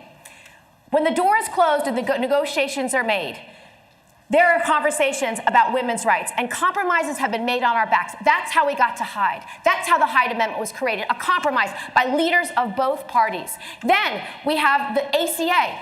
During the ACA negotiation, I had to fight like heck with other women to make sure that contraception wasn't sold down the river or abortion services.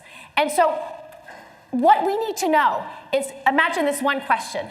When we beat President Trump, and Mitch McConnell walks into the Oval Office, God forbid, to do negotiations, who do you want, when that door closes, to be sitting behind that desk to fight for women's rights? I have been the fiercest advocate for women's reproductive freedom for over a decade. And I promise you, as president, when that door closes, I will guarantee women's reproductive freedom no matter what. Thank you. We're moving to climate, guys. Senator Harris, I'm addressing you first on this. You live in a state that has been hit by drought, wildfires, flooding. Climate change is a major concern for voters in your state. It's pretty obvious. Obviously, this state as well. Last night, voters heard many of the candidates weigh in on their proposals. Explain specifically what yours is. Well, first of all, I don't even call it climate change. It's a climate crisis. It represents an existential threat to us as a species.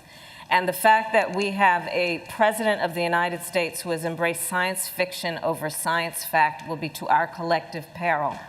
I visited, while the embers were smoldering, the wildfires in California. I spoke with firefighters who were in the midst of fighting a fire while their own homes were burning.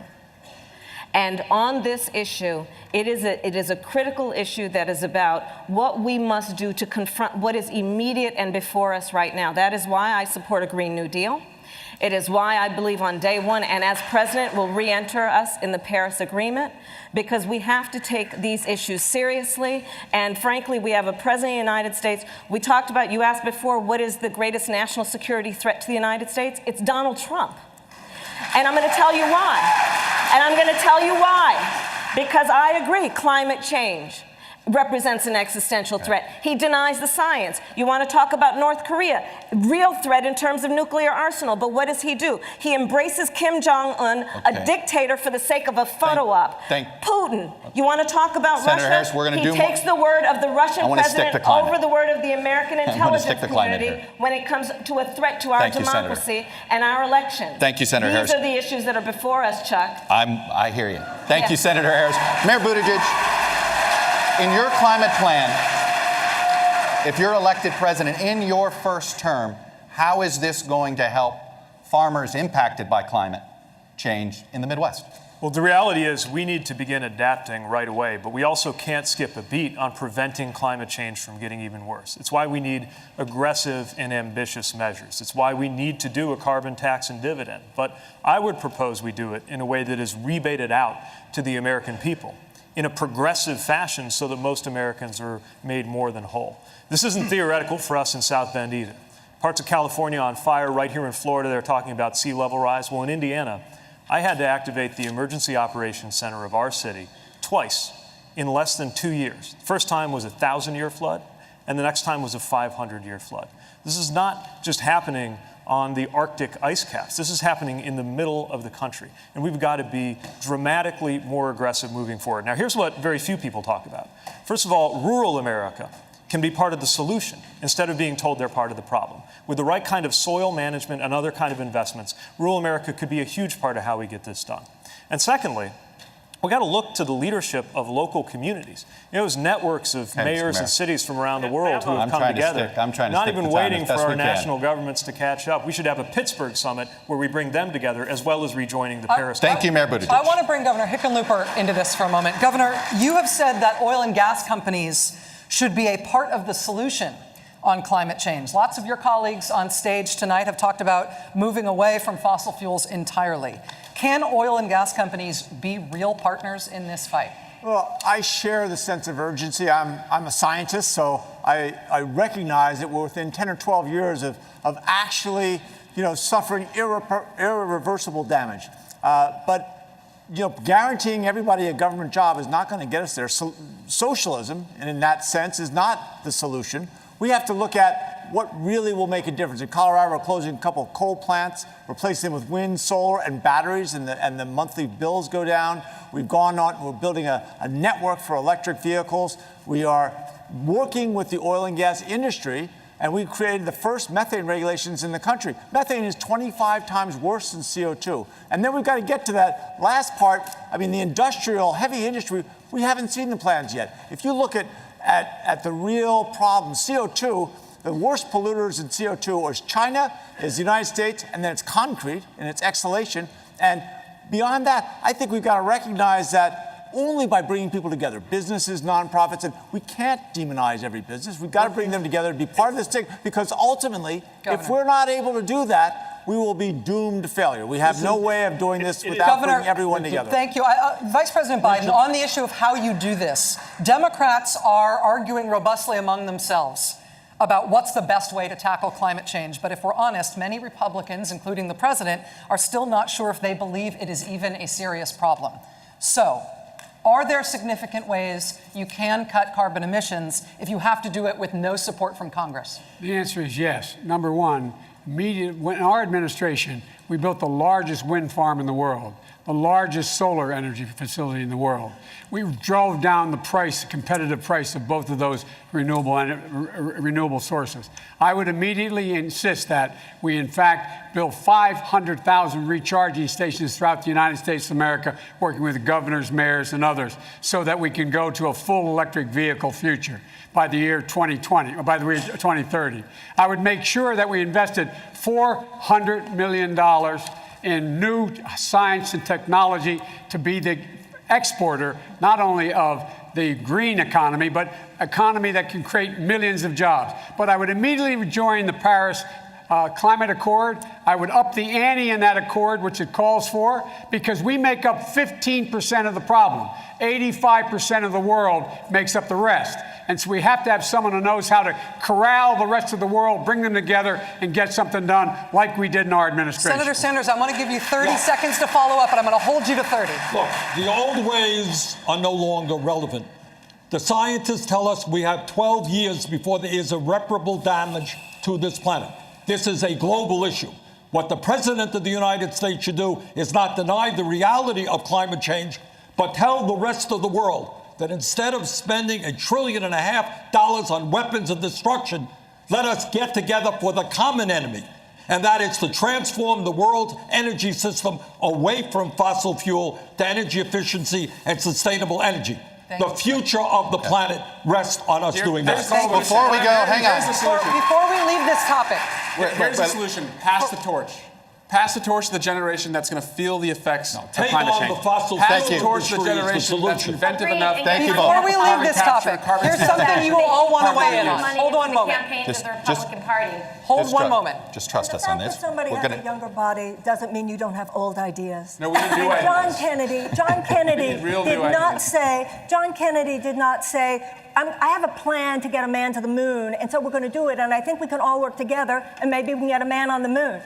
And John Kennedy said, by the end of this decade, we are going to put a man on the moon. Because John Kennedy was back in the day when politics included the people, and included imagination, and included great dreams, and included great plans. And I have had a career not making the political plans, but I have had a career harnessing the inspiration and the motivation and the excitement of people, masses of people. When we know that when we say we are going to turn from a dirty economy to a clean economy, we're going to have a Green New Deal, we're going to create millions of jobs, we're going to do this within the next 12 years, because I'm not interested in just winning the next election. We are interested in our grandchildren. All right, we're going to sneak in a break in a minute, but before we go, I'm going to go down the line here, and I'm asking you, please, for 1 or 2 words only.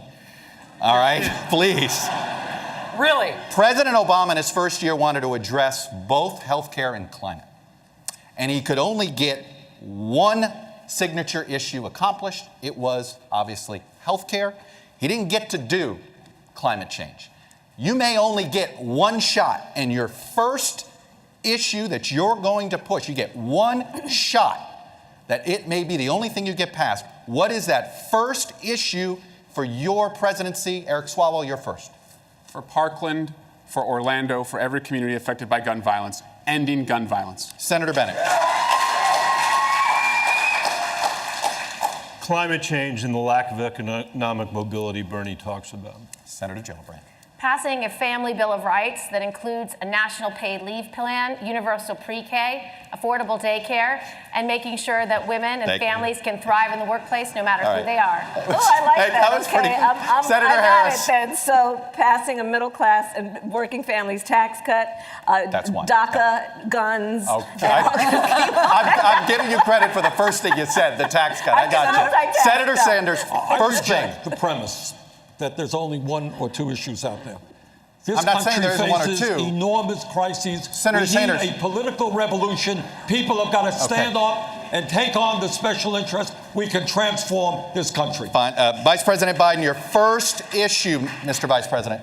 I think you're so underestimating what Barack Obama did. He's the first man to bring together the entire world, 196 nations, to commit to deal with climate change immediately. So I don't buy that. But the first thing I would do is make sure that we defeat Donald Trump. Period. Mayor Buttigieg, your first priority, your first issue as president that you were going to block and tackle. We've got to fix our democracy before it's too late. Get that right. Climate, immigration, taxes, and every other issue gets better. Mr. Yang.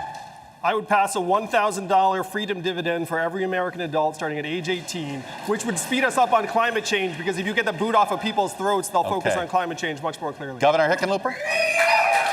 I would do a collaborative approach to climate change, and I would pronounce it well before the election to make sure we don't re-elect the worst president in American history. And Ms. Williamson My with the last first call word. is to Prime Minister of New Zealand, who said that her goal is to make New Zealand the place where it's the best place in the world for a child to grow up. And I will tell her girlfriend you are so on, because the United States of America is going to be the best place in the world for a child to grow up. Ms. Williamson, we are going Thank to you. have... You guys were close with the short, at least it was shorter No, they weren't. responses. Not at all. All right. C minus. We're going to take a quick break. We'll be right back with these candidates right after this.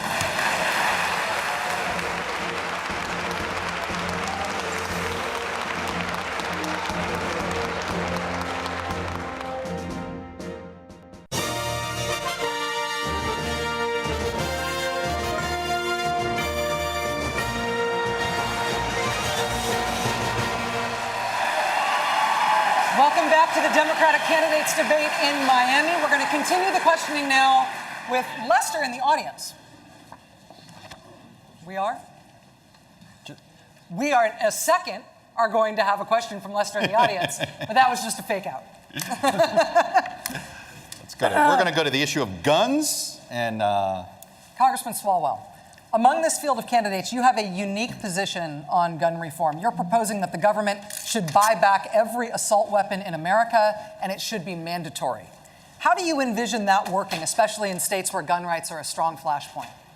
Keep your pistols, keep your rifles, keep your shotguns, but we can take the most dangerous weapons from the most dangerous people. We have the NRA on the ropes because of the moms, because of the Brady Group, because of Giffords, because of March for Our Lives. But I'm the only candidate on this stage calling for a ban and buyback of every single assault weapon in America. I've seen the plans of the other candidates here. They would all leave 15 million assault weapons in our communities. They wouldn't do a single thing to save a single life in Parkland. I'll approach this issue as a prosecutor. I'll approach it as the only person on this stage who has voted and passed background checks, but also as a parent of a generation who sends our children to school where we look at what they're wearing so we can remember it in case we have to identify them later. A generation who has seen thousands of black children killed in our streets, and a generation who goes to the theater and we actually look where the fire exits are. We don't have to live this way. We must be a country who loves our children more than we love our guns. Senator Sanders, a Vermont newspaper recently released portions of an interview you gave in 2013 in which you said, quote, "My own view on guns is everything being equal, states should make those decisions." No. Has your thinking changed since then? Do you now think there's a federal role to play? That's a mischaracterization of my thinking. It's a Look, quote of we you. have a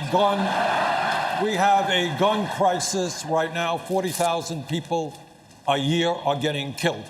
In 1988, Rachel, when it wasn't popular, I ran on a platform of banning assault weapons, and in fact lost that race for Congress. I have a D- voting record from the NRA.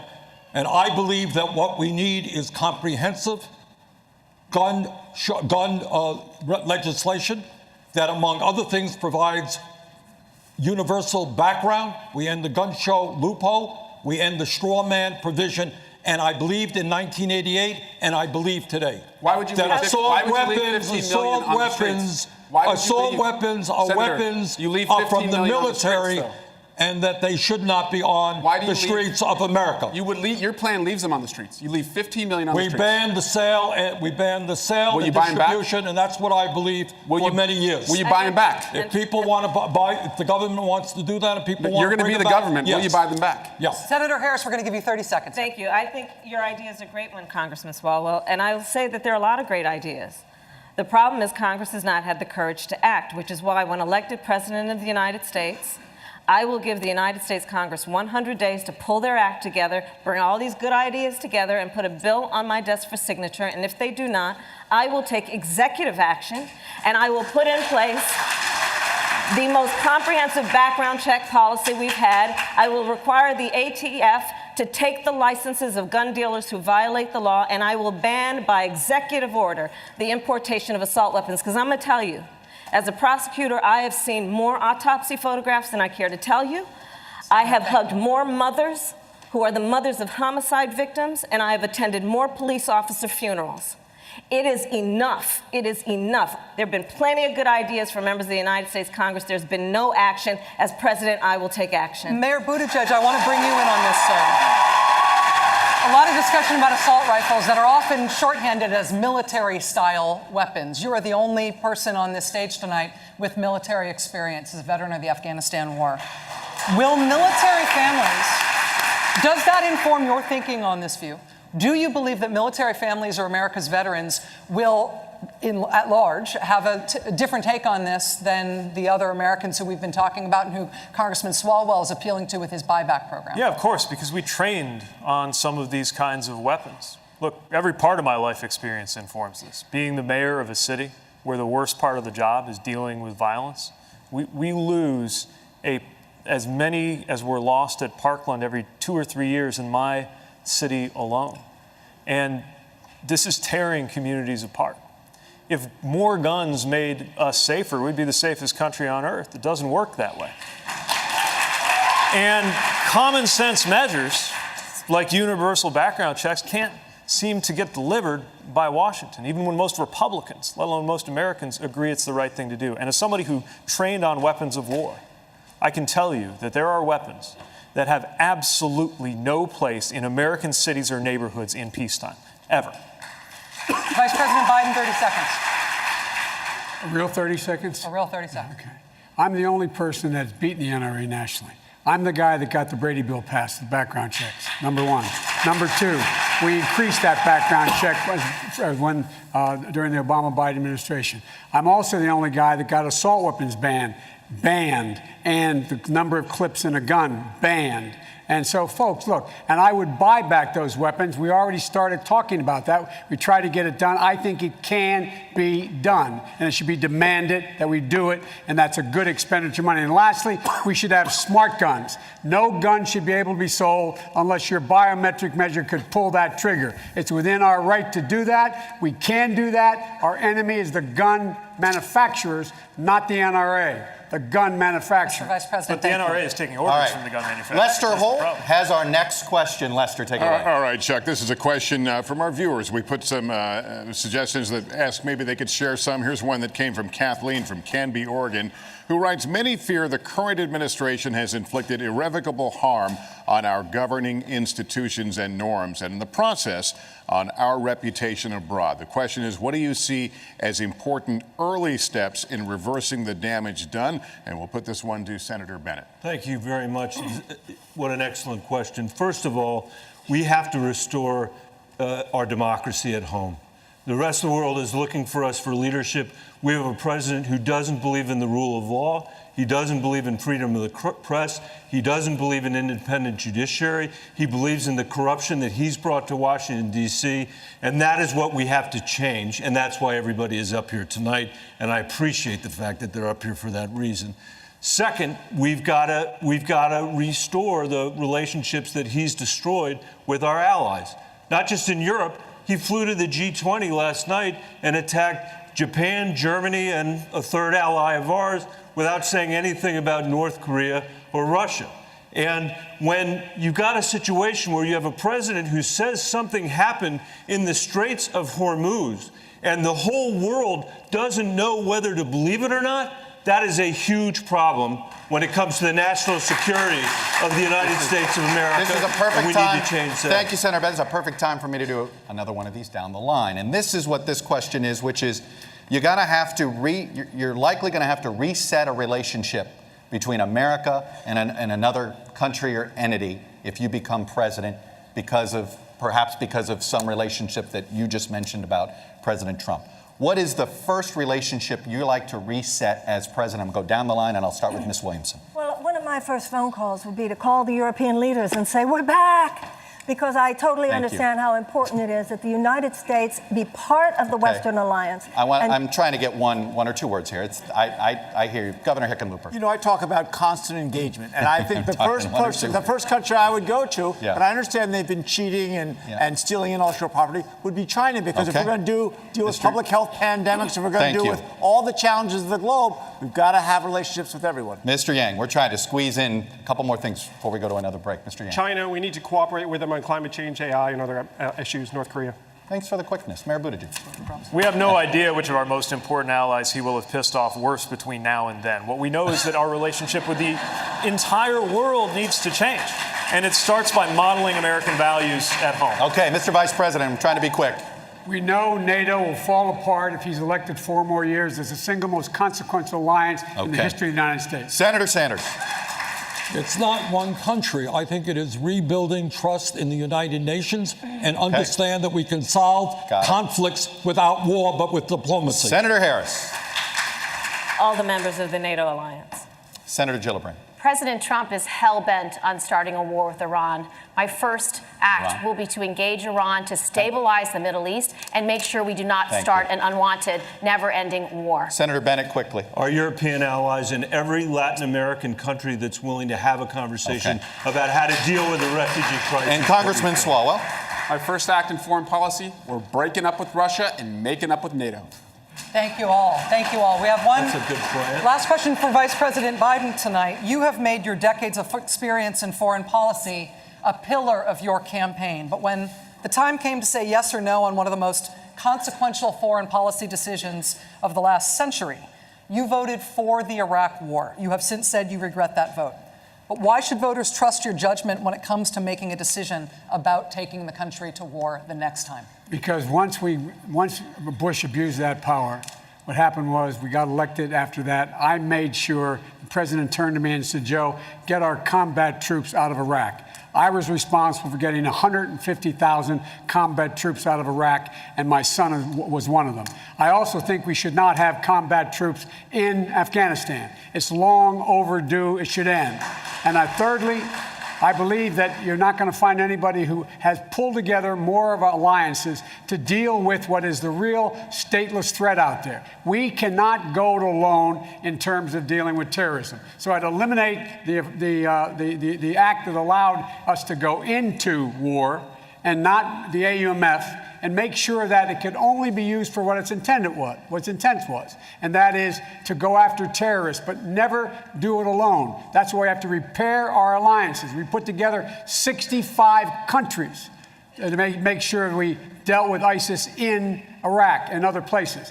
That's what I would do. That's what I have done, and I know how to do it. Senator Sanders, 30 seconds.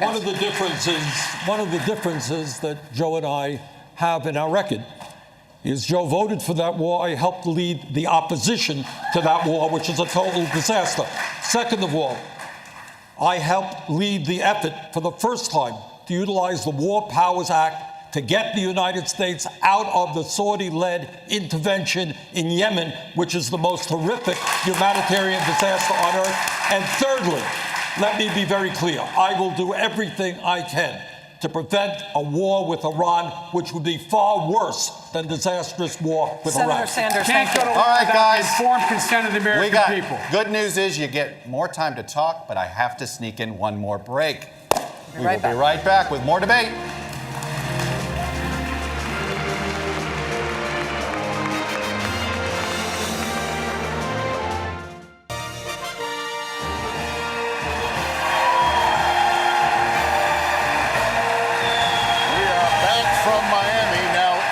Candidate will have a final chance to make their case to the voters. 45 seconds each. We begin with Congressman Swalwell.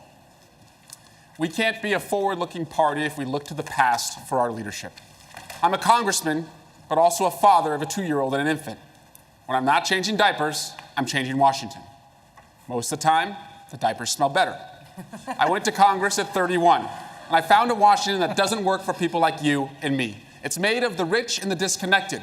I was the first in my family to go to college and have student loan debt. And so I have led the effort to elect the next generation of members of Congress. And we have a moment to seize. This is a can-do generation. This is the generation that will end climate chaos. This is the generation that will solve student loan debt. And this is the generation that will say enough is enough and end gun violence. This generation demands bold solutions.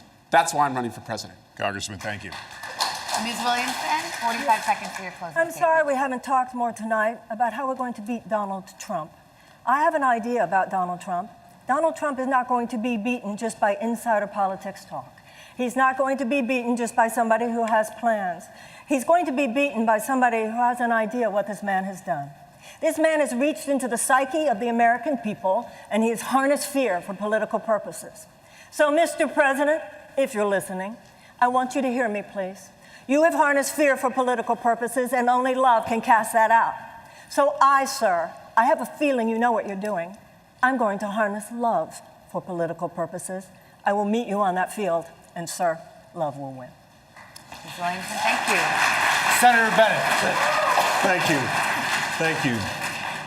My mom and her parents came to the United States to rebuild their shattered lives in the only country that they could. 300 years before that, my parents' family came searching religious freedom here. The ability for one generation to do better than the next is now severely at risk in the United States, especially among children living in poverty like the ones I used to work for in the Denver Public Schools. That's why I'm running for president. I've had 2 tough races in Colorado by bringing people together, not by making empty promises. And I believe we need to build a broad coalition of Americans to beat Donald Trump, end the corruption in Washington, and build a new era of American democracy and American opportunity. This is going to be hard to do, but it's what our parents would have expected. It's what our kids deserve. I hope you'll join me in this effort. Thank you. Thank you. Governor Hickenlooper. I'm a small business owner who brought that same scrappy spirit to make Colorado one of the most progressive states in America. We expanded reproductive health to reduce teenage abortion by 64%. We were the first state to legalize marijuana, and we transformed our justice system in the process. We passed universal background checks in a purple state. We got to near universal health care coverage. We attacked climate change with the toughest methane regulations in the country, and for the last 3 years, we've been the #1 economy in America. You don't need big government to do big things. I know that because I'm the one person up here who's actually done the big progressive things everyone else is talking about. If we turn towards socialism, we run the risk of helping to reelect the worst president in American history. Thank you, Governor. Senator Gillibrand, you have the floor for 45 seconds. Women in America are on fire. We've marched, we've organized, we've run for office, and we've won. But our rights are under attack like never before by President Trump and the Republicans who want to repeal Roe v. Wade, which is why I went to the front lines in Georgia to fight for them. As president, I will take on the fights that no one else will. I stood up to the Pentagon and repealed Don't Ask, Don't Tell. I've stood up to the banks and voted against the bailout twice. I've stood up to Trump more than any other senator in the U.S. Senate. And I have the most comprehensive approach for getting money out of politics with publicly funded elections to deal with political corruption. Now is not the time to play it safe. Now is not the time to be afraid of firsts. We need a president who will take on the big challenges, even if she stands alone. Join me in fighting for this. Senator Gillibrand, thank you. Mr. Yang, you have 45 seconds for your closing. First, I want to thank everyone who put me on this stage tonight. I am proof that our democracy still works. Democrats and Americans around the country have one question for their nominee, and that is who can beat Donald Trump in 2020? That is the right question. And the right candidate to beat Donald Trump will be solving the problems that got Donald Trump elected and will have a vision of a trickle-up economy that is already drawing thousands of disaffected Trump voters, conservatives, independents, and libertarians, as well as Democrats and progressives. I am that candidate. I can build a much broader coalition to beat Donald Trump. It is not left. It is not right. It is forward. And that is where I'll take the country in 2020. Mr. Yang, thank you. Senator Harris, the floor is yours. Thank you. Well, I just want to leave you with a couple of things. One, we need a nominee who has the ability to prosecute the case against 4 more years of Donald Trump, and I will do that. Second, this election is about you. This is about your hopes and your dreams and your fears and what wakes you up at 3 o'clock in the morning. And that's why I have what I call a 3 a.m. agenda. That is about everything from what we need to do to deliver health care to how you will be able to pay the bills by the end of the month. And when I think about what our country needs, I promise you, I will be a president who leads with a sense of dignity, with honesty, speaking the truth, and giving the American family all that they need to get through the end of the month in a way that allows them to prosper. So I hope to earn your support. Please join us at KamalaHarris.org. Senator, thank you. Mayor Buttigieg, 45 seconds. Nothing about politics is theoretical for me. I've had the experience of writing a letter to my family, putting it in an envelope marked just in case, and leaving it where they would know where to find it in case I didn't come back from Afghanistan. I have the experience of being in a marriage that exists by the grace of a single vote on the U.S. Supreme Court. I have the experience of guiding a community where the per capita income was below $20,000 when I took office into a brighter future. I'm running because the decisions we make in the next 3 or 4 years are going to decide how the next 30 or 40 go. And when I get to the current age of the current president in the year 2055, I want to be able to look back on these years and say my generation delivered climate solutions, racial equality, and an end to endless war. Help me deliver that new generation to Washington before it's too late. Thank you. Senator Sanders, 45 seconds, the floor is yours.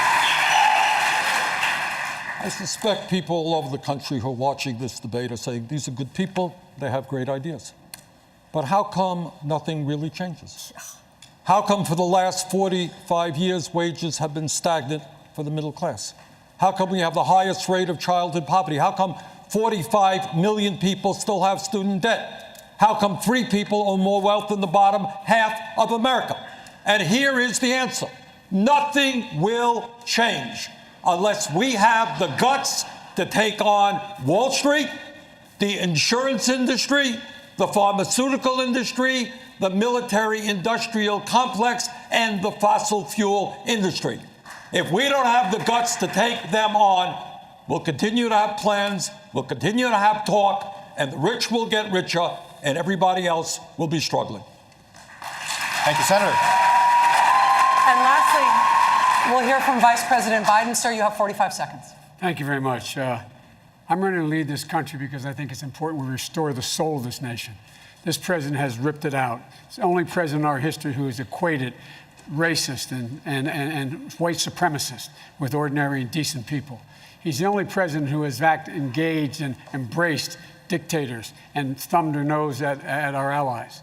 I'm secondly running for president because I think we have to restore the backbone of America, the poor and hardworking middle-class people. You can't do that without replacing them with the dignity they once had. Lastly, we got to unite the United States of America as much as anybody says we can. If we do, there's not a single thing the American people can't do. This is the United States of America.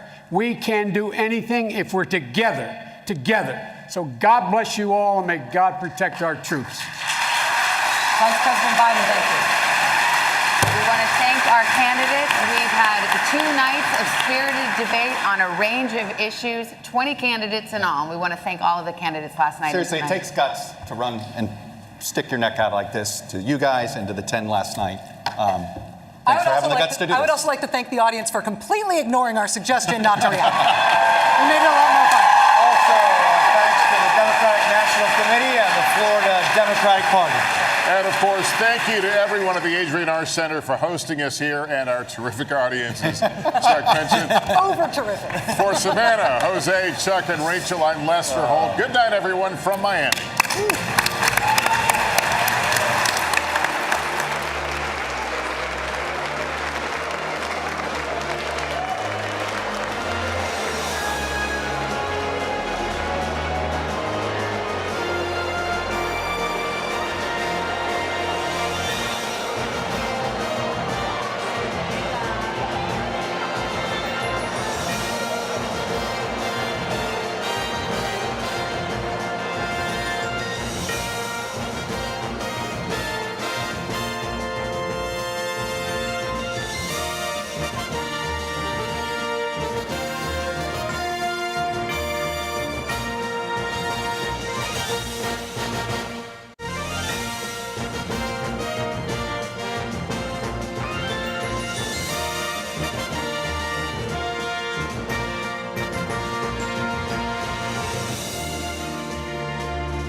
What a debate tonight. Good evening. I'm Morgan Radford, and welcome back to our special coverage of the second night of the first Democratic debates of the 2020 election cycle right here on NBC News Now.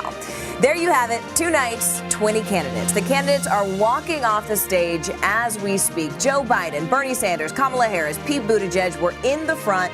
They were the front runners coming into tonight, but there were also a number of people on stage who wanted to make a name for themselves, and they did come out swinging. They talked about race, immigration, police violence, healthcare, climate change, gun control, just to name a few. And those candidates tried to stake their claim on the issues. Many of them also tried to introduce themselves to some Americans who were meeting them tonight for the first time. Here are some of the highlights. We think it is time for change, real change. I was 6 years old when a presidential candidate came to the California Democratic Convention and said, it's time to pass the torch to a new generation of Americans. That candidate was then Senator Joe Biden. Joe Biden was right when he said it was time to pass the torch to a new generation of Americans 32 years ago. He's still right today. Hey guys, you know what? America does not want to witness a food fight. They want to know how we're going to put food on their table. Yes? Raise your hand if your government plan would provide coverage for undocumented immigrants. Ladies and gentlemen, we don't have a health care system in the United States. We have a sickness care system in the United States. And I will ensure that this microphone that the President of the United States holds in her hand is used in a way that is about reflecting the values of our country. For a party that associates itself with Christianity, to say that it is okay to suggest that God would smile on the division of families at the hands of federal agents, that God would condone putting children in cages, has lost all claim to ever use religious language again.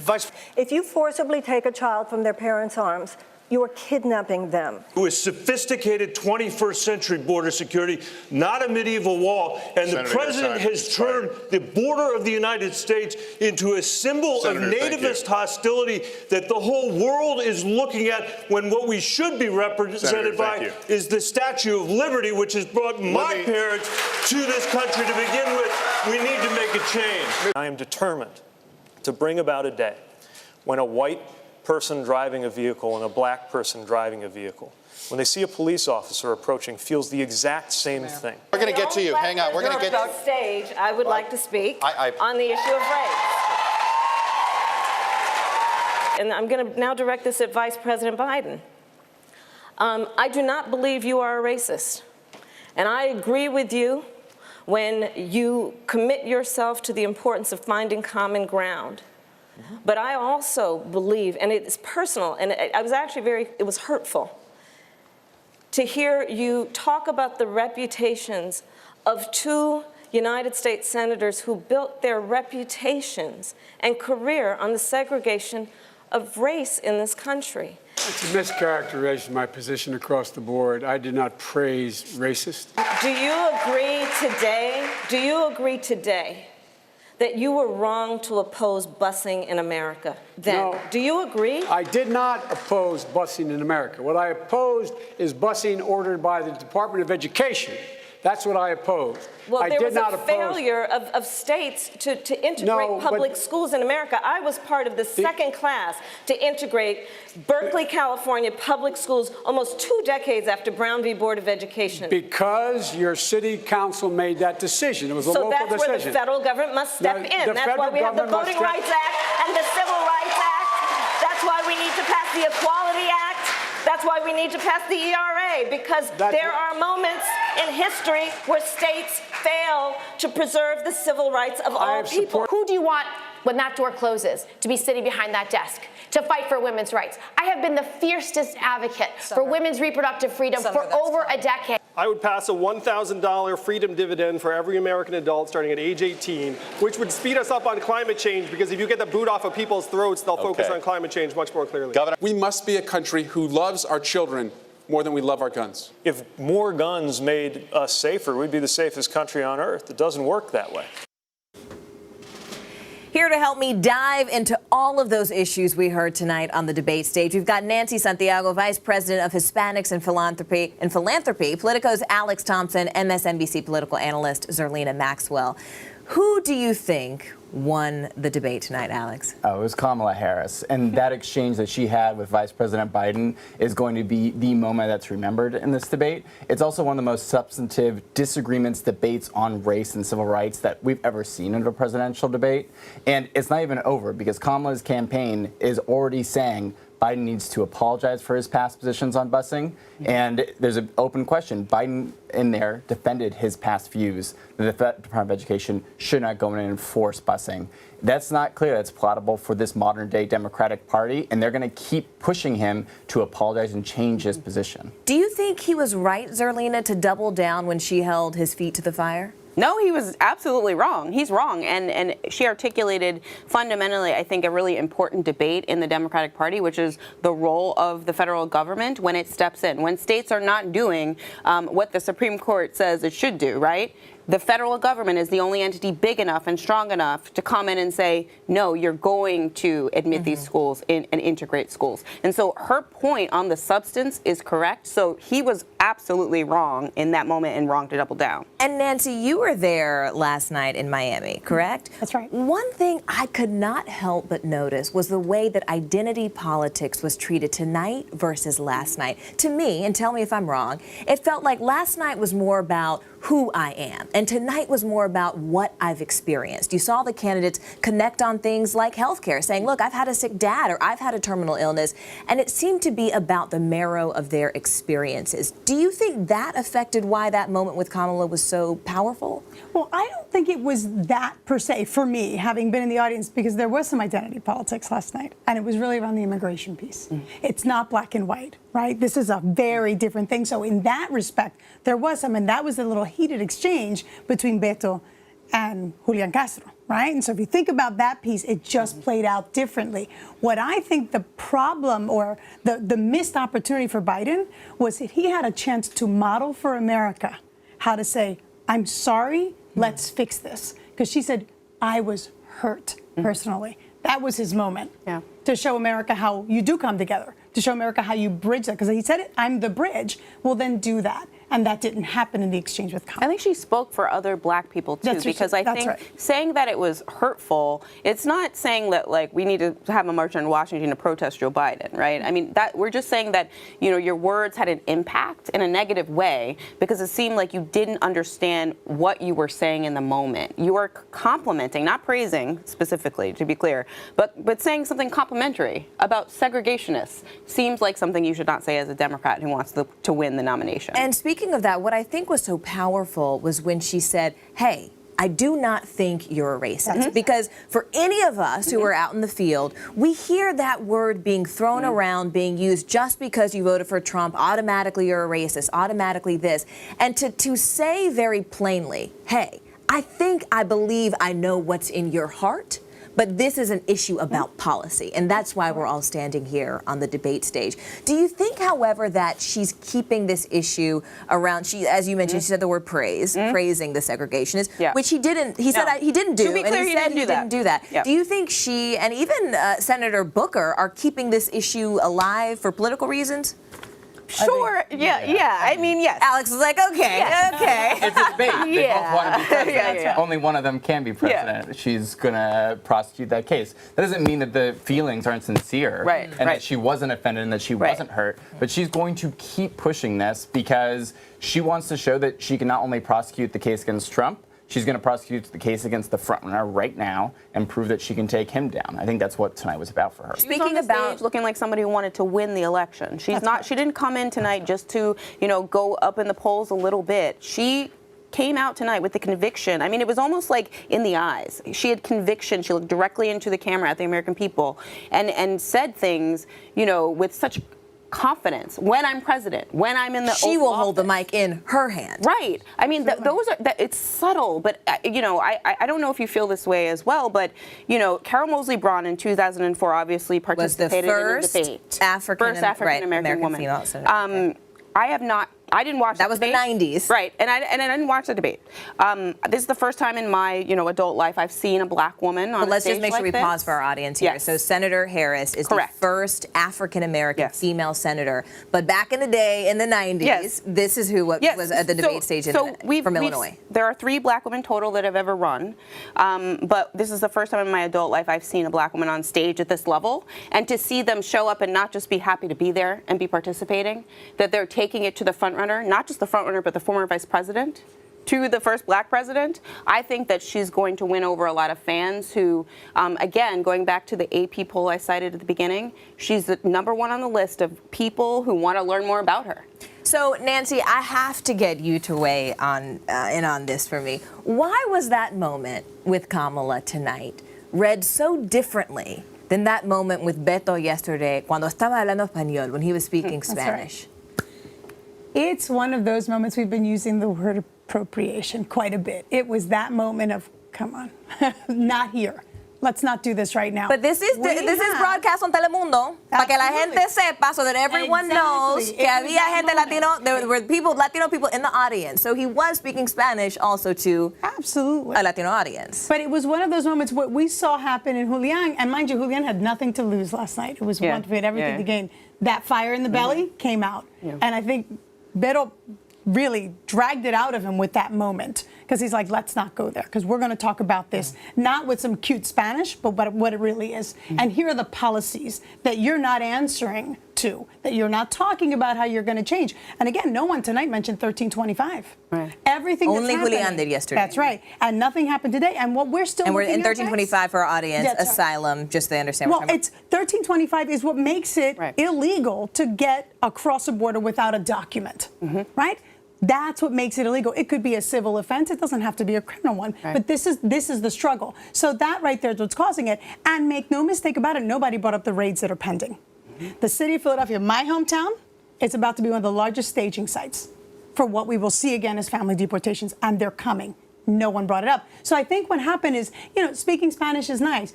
Doing something matters. Yeah. And that's what I think really got in his craw last night. And that's what we saw come out. There was a fire in the belly that I have never seen, that I was incredibly excited to see last night. And then when you see everybody kind of Googling him, like, where did he come from?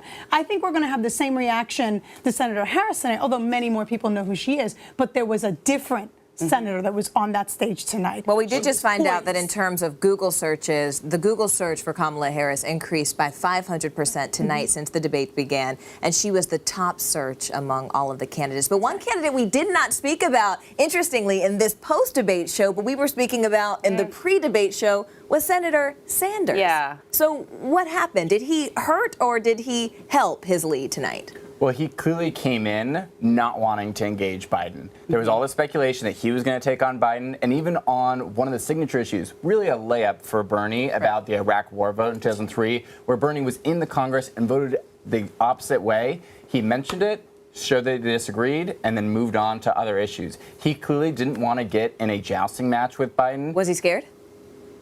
We should ask him. I think it was a strategic calculation, though. I think he came in there ready to back down and to stick to his issues, talk about Medicare for all, and not try to get in a slugging match with Biden. Alex, speaking of asking the candidates, I want to do just that right now with NBC's very own Vaughn Hilliard. He is there in Miami in the spin room. Vaughn, who have you been able to talk to tonight? Oh, I see the cameras moving. Senator, going to pull. There he is. Pull He's pulling over Senator Bennett. Live. Okay, Vaughn. Two senators to your left there, to your right there on the stage.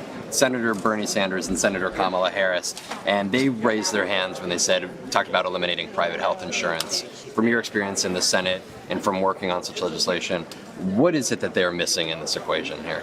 Well, I think what they're missing, first of all, they were honest about what's in the bill, which is good, because there are some people who say that it doesn't eliminate private insurance, that it's somehow like Australia's system, which I think is a good system where you have both private and public insurance. So that's point one, credit for honesty. Second, I think what they're missing is that there are a lot of people in America, as Bernie said tonight, there are a lot of people that hate private insurance, and that's true. I hear from a lot of people like that. there are also a lot of people that like the insurance that they have and want to keep it. And I think if the objective is getting to universal health care coverage as quickly as we can, giving people an option to choose for their family, I think is absolutely going to be the fastest way. I think we will be dead before we take it away from people that are holding it at their homes or with their families, and that's why I just don't think it'll work. The question, I think there was a surprise when Senator Harris raised her hand to that response there, and I think there was a concern among a lot of people that what impact does that have in a general election? Well, first of all, I wasn't surprised because I think she's for it, and she has said that she wants it. I think that in states like Colorado and other states where that we need to win the majority in the Senate, we're going to have a hard time if the position of the Democratic Party is we're going to take insurance away from 180 million people. Remember what happened after the Affordable Care Act. President Obama said if you like your insurance, you can keep it. A relatively small number of people lost it because of the way the system came into place. And that was a political disaster, and it continues to be one today. So imagine a situation where what we're saying to people is, if you like your insurance, we're going to take it away from you. That doesn't seem to be what we should be arguing. What we should be arguing is for universal health care coverage. And we can achieve that through a public option, and I think we can achieve it quickly and with much less disruption. And by the way, everybody who has private insurance and who hates it no longer needs it because they can come on to Medicare X. One last question for you. There was the conversation about passing the torch to a next generation.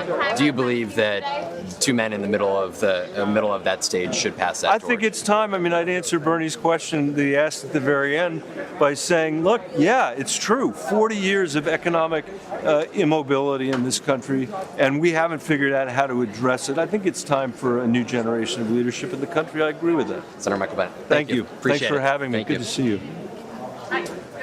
Vaughn, does Senator Bennet, does he consider himself part of this new generation of leadership? Vaughn, okay, I think Vaughn, we lost him to the spin room, which is where he ought to be, getting more answers from those candidates. NBC's Vaughn Hilliard, thank you so much for joining us. And thank you for watching. Stay tuned because we're just going to take a very short break. We'll be right here with special coverage of the first presidential debate on NBC News Now. Stay tuned.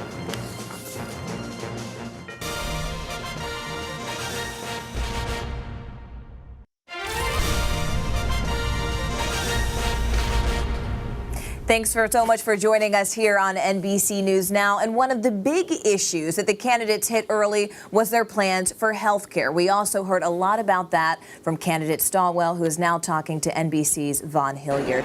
Vaughn Hilliard, let us know what Stilwell said. Let's go ahead and talk to him. He's there right behind you. I want to specifically ask about the question he placed to Joe Biden about torchbearers. Can we ask about that? Mm-hmm. Yeah, Congressman Stilwell, Morgan, the question right off the top was essentially the idea of passing the torch. Why come right off the top with that as being the question to Vice President Biden? There's an urgency to the issues that this generation faces. Student loan debt. I have it, 40 million others have it. It's persisted for the last 40 years. We need someone who's going to do something now. Gun violence. Send my kids to school and worry about their safety. So many millions of Americans do as well. We can't wait for anyone else to evolve on this issue. We need someone who understands the immediacy to act. And third, on climate, we can't have a middle-of-the-road strategy on this. The urgency to act means that we have to invest immediately in a Green New Deal type of plan. And so, Joe Biden was right 32 years ago when he said it's time to pass the torch to a new generation of leaders. I'm standing on that stage as someone who's ready to receive that torch. Could you not make the argument that Vice President Biden or Bernie Sanders have had that experience and have had that history, though, that lends them credibility at this moment in time to make the case as to what policies to press forward? Deep respect for Bernie Sanders and Joe Biden. I just happen to think that these issues are so urgent that we can't count on people who've been around for dozens of decades as these problems have still persisted. We need new eyes on this problem set, new energy to solve them, and I'm ready to do that. So the question is, there was 20 people on this debate stage. You're not the only one in your generation, if I may. Why you among the generation that includes Senator Kamala Harris and Mayor Pete Buttigieg? Well, I'd say I'm day one ready. I've been in Congress for 7 years, and I've shaped Washington more than it's shaped me. I've led a group effort to bring more young members to Congress. We have over 50 members in their 40s and under, so I see a moment to seize. But I'm also on the House Intelligence Committee, Vaughn. one of only 3 people in the House that has the deepest access to the Mueller report. I know the threat this president is to our country. I'll be ready to lead on day one. I'm going to pass Vaughn, along a question to you from Morgan. Morgan, what Vaughn, do you I got? want to ask a question for Mr. Swalwell there. One of the audience members on Twitter said that the torchbearers have not earned the trust of the people yet. Why does he think that the younger generation and that the American electorate should trust him as that torchbearer? There are some folks that have suggested that this younger generation has not earned the trust yet in order to have that torch be passed, especially when they are in the roles that they are and still have much credibility to their names. In what way have you earned that trust? Why should people actually trust you? I went to Congress at 31 years old, and I saw a lot of millionaires, a lot of people disconnected, and so I went right to work. No freshman Democrat passed more legislation in the minority than I did my freshman year. I'm on the House Intelligence Committee. I've gone to the war zones. I've met with foreign leaders. I've taken classified briefings. Only Senator Harris and I on that stage have access to the most amount of classified information today. So I'm ready day one to lead this country. So then why not Senator Harris? Well, I'm a big fan of Senator Harris. I think we bring different experiences. For me, I bring working class background, born in Iowa, educated in the South, married to a Hoosier, elected in a diverse part of California. I know this country, and I can represent it and beat Donald Trump. Congressman Swalwell, thank you. Thank you. Appreciate Thanks, it. Yep. Morgan? Congressman Swalwell, thank you so much. And Vaughn Hilliard, thank you. Please stay in the spin room. We'd love to come back to you a little bit later. Again, that was NBC's Vaughn Hilliard. And as you just heard from Congressman Swalwell, one of the big issues that the candidates hit early was their plans for health care. From Obamacare to Medicare for All, covering undocumented immigrants and doing away with private health plans. Everything was on the table tonight, and the candidates got right into it. Take a look. Who here would abolish their private health insurance in favor of a government-run plan? All right. When my wife and daughter were killed in an automobile accident, my 2 boys were really very badly injured. I couldn't imagine what it'd be like had I not had adequate health care available immediately. And then when my son came home from Iraq after a year, he was diagnosed with terminal cancer, and he was given months to live. I can't fathom what would have happened if, in fact, they said, by the way, the last 6 months of your life, you're on your own. We're cutting off. You've used up your time. The fact of the matter is that the quickest, fastest way to do it is build on Obamacare. We will have Medicare for all when tens of millions of people are prepared to stand up and tell the insurance companies and the drug companies that their day is gone, that health care is a human right, not something to make huge profits off of. All right, Ms. Williams. This one's very personal for me. I started out this year dealing with the terminal illness of my father. But the thing we had going for us was that we never had to make those decisions based on whether it was going to bankrupt our family because of Medicare. And I want every family to have that same freedom to do what is medically right. Ladies and gentlemen, we don't have a health care system in the United States. We have a sickness care system in the United States. Raise your hand if your government plan would provide coverage for undocumented immigrants. You cannot let people who are sick, no matter where they come from, no matter what their status, go uncovered. You can't do that. It's just going to be taken care of, period. You have to. It's a humane thing to do. But here's the deal.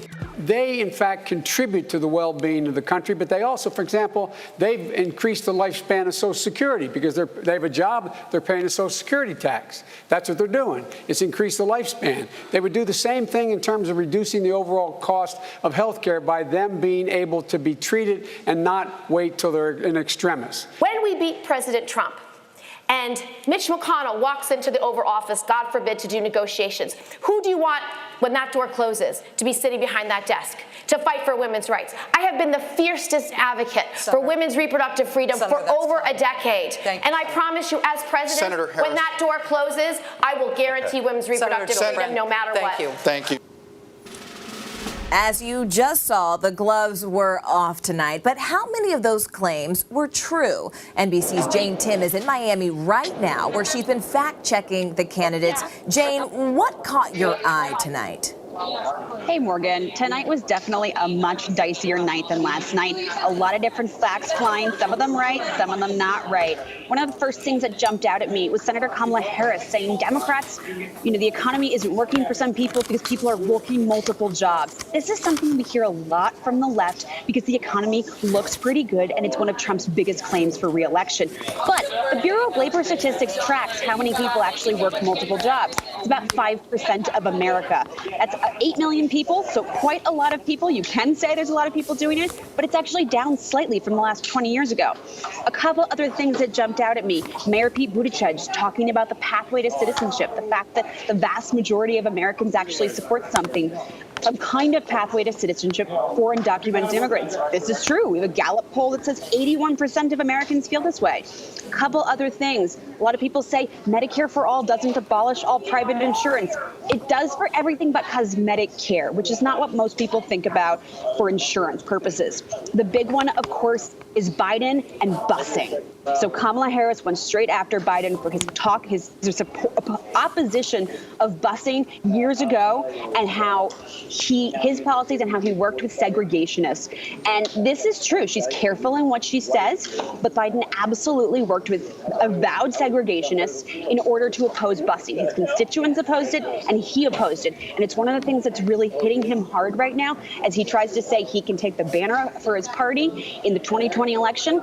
But people in his party say that maybe he is not where the mainstream of the party is now. Which is interesting, Jane, because that's the moment that for every one of our panelists here, that really caught their eye. This question on busing and the fact that Senator Harris did hold his feet to the fire. So we definitely appreciate you clearing that up for us. Jane, Tim, thanks for being with us live from Miami. Right now, we're going to take a very quick break, but we hope that you stay with us for special coverage of the first presidential Democratic debate right here on NBC News Now.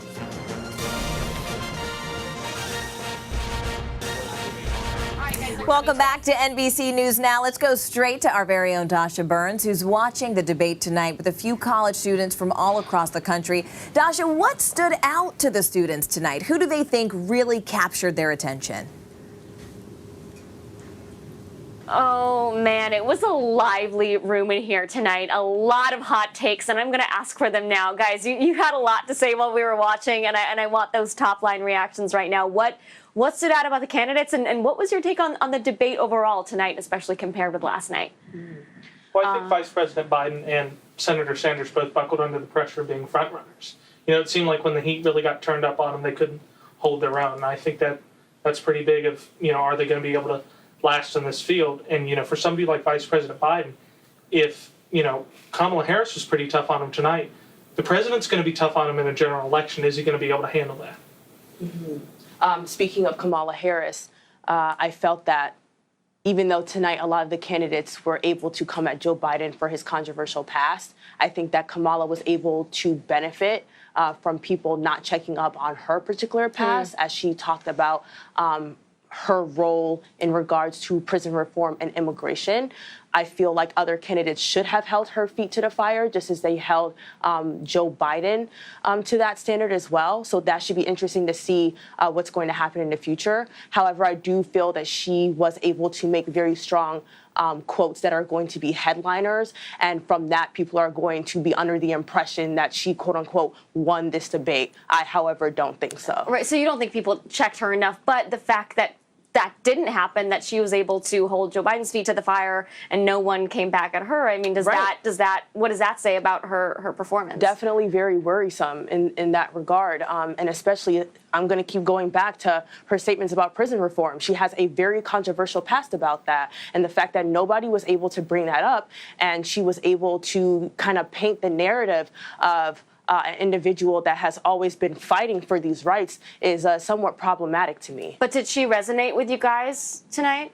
I definitely was really impressed by what she had to say tonight, and I feel like her current positions and the current things that she was saying really resonated with me. But I definitely feel like what she really brought out of Joe Biden was like a lot of disappointment that I felt hearing about the fact that he kind of doubled down on that past position, and she was really able to make it seem or at least to kind of bring out the nasty racial tensions there, and the fact that he still kind of holds some of those old views today. So, Yeah, I mean, it's, you guys, when I asked you about Joe Biden before the debate, I asked who was excited. Nobody raised their hands. What did his performance tonight do to change your opinion of him? He was a distraction, I feel like, the entire debate, because a lot of the candidates were just using their time to attack him and goad him, and then he spent all of his time basically defending himself, saying, oh, this is what I did, this is what I did. And he very rarely talked about what he actually planned to do. There wasn't a lot of substance with that. That's why I was more interested in some of the candidates like Pete Buttigieg and Andrew Yang, because they were just more focused on what they were actually planning to do. And even though they didn't get as many opportunities to speak as some of the headliners, they actually used their time to explain what they planned to do. Right. I mean, we talked about how you guys are interested in hearing substance. You're interested in hearing about policy. You talked about wanting a more civil discourse, trying to elevate the rhetoric. How did the candidates do with that tonight? And compare that to last night as well. I feel that was the most disappointing thing about tonight, that we did get to see some of their personalities, but we didn't really get to see their policies and how they distinguish each of themselves through their policy. That's what we didn't get to see, and that was the most disappointing, that I really don't know what their plan is going to be and how they set themselves apart from each other. And I think it's very clear what the candidates are against at this point, and that's what we commonly heard. They're against Trump, they're against Wall Street. But what I liked about Kamala Harris and Pete Buttigieg in particular is they were very distinctly for something. Kamala Harris, for example, laid out that plan to give a credit to people making below $100,000 a year. That was really impressive. It kind of made her stand out as an advocate for the working and middle class. And that's more of what I want to see in these future Democratic debates. Did you guys get any clarity from tonight, and even from both nights, in terms of who you think will get your support and be able to last in this race? I think it's funny how tonight was supposed to be the night where individuals were supposed to be more excited, considering the big name candidates that were gathered together. But unfortunately, I personally believe that yesterday's debate was a lot more based on actual policies that the candidates want to be able to focus on, especially the conversations that we were all having before, and especially what you said. Unfortunately, tonight, it was just all about Trump, Trump, Trump, Trump, Trump. And again, it's like, yes, we already know what Trump is. We already know what Trump stands for. We get it. What are you going to do as an individual to help us? We are a younger generation that's not going to do what our parents did and just accept what you say to us. We want to make sure that when you get into office, you are going to stand by what you mean. All right, so night one actually seems like it won with you guys. that took the cake. So who won from both nights? Let's start with you. No one. Well, tonight no one won, but yesterday it was Julian Castro. I think Julian won for both nights because he was actually to show his personality and also his policy. I think Castro from last night definitely, but Kamala Harris for tonight. But I would say overall probably Castro would prevail. I think Secretary Castro stands out from both nights. Lex? I thought Castro did stand out during the last debate. I also thought Elizabeth Warren did a pretty good job. Pick one between both nights. I liked Castro more just because I really wasn't expecting anything out of him, I guess you could say, and he stood out. During this debate, again, I thought Pete Buttigieg did a great job, and I also thought in his limited time speaking, Andrew Yang did a good job. I actually think Kamala Harris won both nights of the debate. I think she showed herself to be able to battle another politician for clearly immoral policies in the past. I liked how she stood for something very clearly. And I also liked that she was a very strong speaker. She asserted herself. And that's something I want to see in a presidential candidate, especially when they take on Trump. Wow. Okay, so still a pretty heavy vote for Castro, but Kamala definitely got the spotlight tonight. There you have it. Dasha. First debate's done, and we'll see how the rest go. Thank you so much, and thank you again to your panel of students. Something that Joy said really struck me. I want to bring in our guest again. Joy was the young woman in the front who said that Kamala didn't actually win because Kamala didn't get a dose of her own medicine. She turned and she questioned former Vice President Biden, but no one actually did that to her, especially when it came to her record on her prosecution record in criminal justice. Is that true or false? Did she not win because she didn't have to take the heat herself? That might be true. I'm not very well versed in her prison reform issues. However, I really thought that she stole the show. I thought she came off very assertive, very confident. She answered every question with, she was very direct and straightforward. I really did think that she came out on top. I walked away, I know personally, really having a better idea of where she stood on issues. What about, Jackie, her criminal justice record? Yeah, she's received a lot of scrutiny for not being progressive enough. She was able to, I think, exploit a few opportunities in order to tout her record as Attorney General. For example, when she called out Biden on the Obama administration's track record with in introducing family separation, which she said was the one policy of her former president that she was not in favor of. But that's the benefit of preparation. When you're on the offensive, you don't have to answer for the things that people aren't attacking you for. And it was clear that this was something attacking Biden on his opposition to busing was something that they had teed up.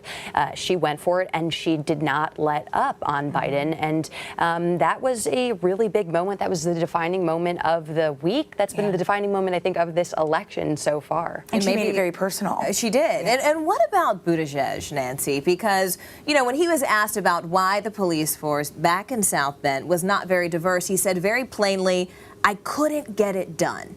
Was that refreshingly honest, or was that enough? It was honest, but it was definitely not enough. You fell short. You gave me all of the reasons why. I'm sure you've given all your constituents as to why it didn't get done. What you didn't give me is what will you do differently, right? You're going to have to break this open. You can't walk in to this next stage of our presidency without being able to answer that question in a very concrete way. So you didn't get it done. Understood. There are a lot of things folks didn't get done. What's your plan to do it differently? I didn't hear that at all. Jackie, what did you think when Congressman Swalwell looked at him and said, "Well, then fire your police chief"? And he didn't say anything. Right, and I think that was really indicative of Mayor Pete's approach, I think, to politics in general, right? Let's see the process play out. We're conducting an investigation. I'm not going to come to any rash decisions. But I'm not necessarily sure that that's an answer that the public wants to see right now, especially in an era of our politics where things are pretty, aren't necessarily rules-based, at least in Trump's world. And I think if you're comparing him to someone like Julian Castro, who yesterday really, got at his criminal justice reform and his policing reform and was able to tout all of those policies. Mayor Pete wasn't able to show the same. And so to me, the accountability is a step forward. It's a big contrast to someone like Biden. But then when you tee him up next to someone like Julian, who has a lot of experience as being mayor as well. And a lot of specifics. Exactly. It's, that's something when they're sitting next to each other at the next debate, it's going to show. But one thing that we did hear some specifics on, he had Mayor Pete, very strong words about China. He said, China is using technology for the perfection of dictatorship. But did he really lay out a democratic alternative to dealing with China? No, not really. You heard others mention the idea of rallying together with other foreign nations to push back against China, to confront their behavior. Certainly, you heard the mention of intellectual property, which is the real issue that they can rally all around pretty easily, especially globally. But no, not specifics. I think with all of any foreign policy mentioned tonight, I didn't really hear much specifics in general. And what about when he talked about, Nancy, the pathway to citizenship? He said there's 11 million people waiting for a pathway to citizenship, but he said that the White House has divided us on a common ground issue. True or false? Well, I think the polls show that it's a common issue with a common kind of big end goal. We disagree in the details. We've been divided on this issue for a very long time, though. And so I think that one of the things that came up was the Obama record. Now, they called him the deportation chief, right? The deporter in chief. It wasn't family separation, it was deportations. So there's a little bit of a difference there in that what we're seeing now is so violently aggressive of children being taken from families and children dying, very different. Yeah, I think people are very upset about something that they kind of in the big picture all agree on. But I think what's not being called out in all of these things, from the criminal justice reform to the busing situation to immigration, is that the big issue on the table is still around racial equity in this country. And nobody's calling it out. Nobody wants to talk about it for what it is. It's the issue of racial equity. And until we get comfortable about talking about it, we're going to continue going around in circles, and it's going to surface in different ways and in different policy issues. But the uncomfort we saw for both Biden not knowing how to respond to the "that was hurtful" conversation, to Buttigieg not being able to talk about "I didn't get it done," the kind of almost pulling back and not wanting to come back out at this. A reticence to talk about it. Exactly. But did we see a reticence to talk about it? Because we saw someone even like Marianne Williamson came out very frankly and said, look, I don't think that America's actually racist, but I do think they are woefully undereducated on the issue of race. Like, and even the fact that Kamala said, no, wait a minute. I'm going to finish answering that question because, oh, by the way, I'm the only person of color standing on this stage. Do you think they were more aggressive in addressing this issue tonight? Yeah, well, I mean, Marianne Williamson went out of her way to bring up the issue of reparations, which has been a hot topic that was introduced by Kamala on the Breakfast Club 1051 interview at the beginning of the primary. And she said that it would be a way to address the systemic inequality that exists in America right now. And I think what was so effective about Kamala talking about it was her saying, having so many personal anecdotes, you know, that vision and that tweet of her as a young girl being the victim of busing and saying that she doesn't know anyone personally in her life, any African-American male who hasn't been the target of racial discrimination or police profiling. That to me was something that just really, really resonated. Which is interesting because on the same issue of reparations, you mentioned the Breakfast Club, every single candidate that's come on their show has been asked about this issue, but even what the host of that show will say is that they've not heard any specifics. You say you support this in theory, but what does that actually look like? Is that addressing issues that affect the Black community, or is it an actual check? More questions for us to discuss as soon as we have to go to this break. Stay with us right here on NBC News Now.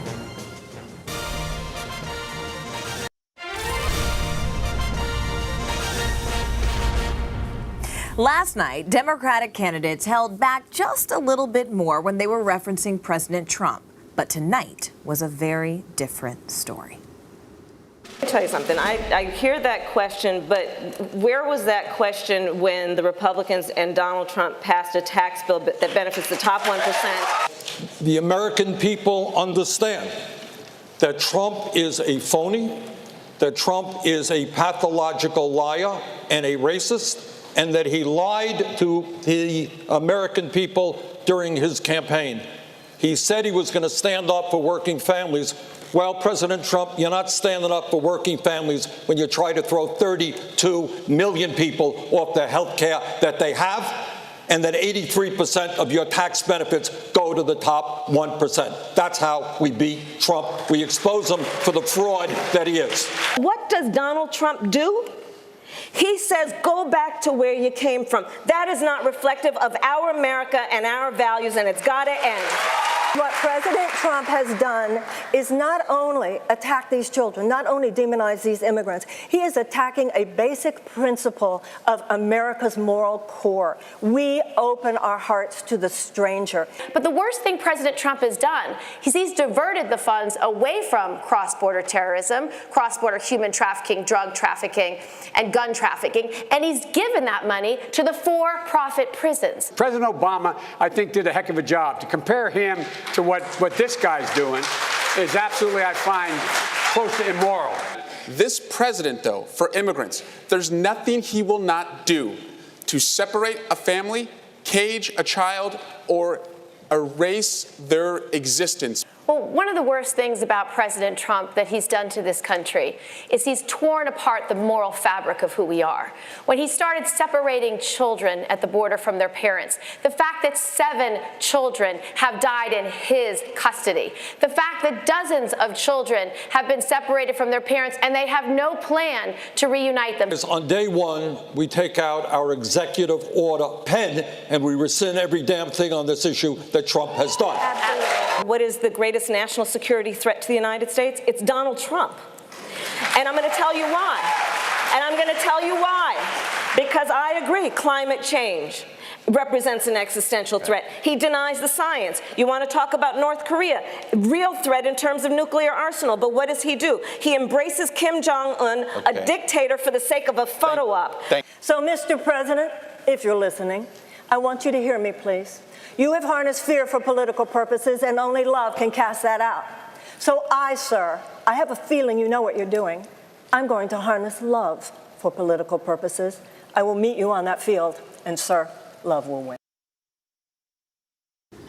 So for some final thoughts, let's get right back to our panel. Shermichael, Alex, and Lena are here for more. Was it strategic and was it smart to make Trump more of the focus tonight? Well, Trump certainly enjoyed it. He was live tweeting this time. He didn't say it was boring this time. And you saw him really go after the Democrats for their positions on providing health care to undocumented immigrants and crossing the border. What did you think, Zerlina? I mean, I think that they needed to talk about Trump tonight. I think that was missing from last night.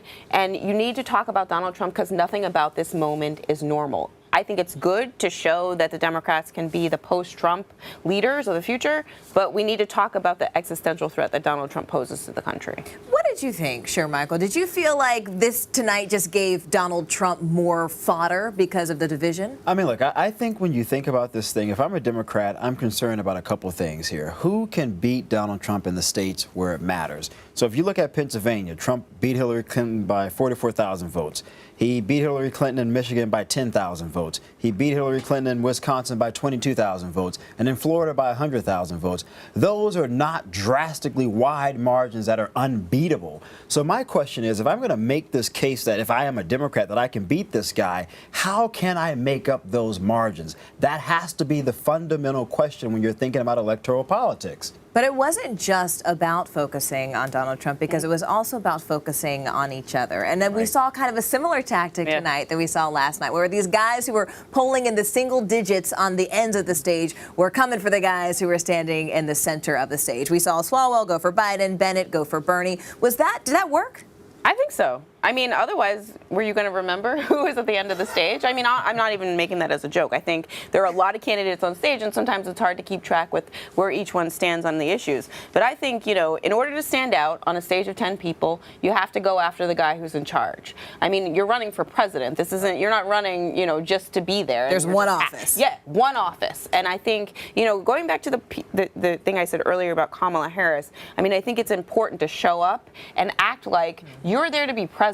You're not running to be vice president. You're not running just to up your name recognition. You're actually running to do the job. And I think that going after Biden directly shows that you're willing to take on somebody who has been a vice president. But was it effective, Alex? Well, so I don't think anyone stood out as much as Secretary Castro did last night. I think you saw Michael Bennett, you saw John Hickenlooper, you saw Eric Swalwell go after Mayor Pete briefly. Not even Senator Harris tonight. Not as much as Julian Castro.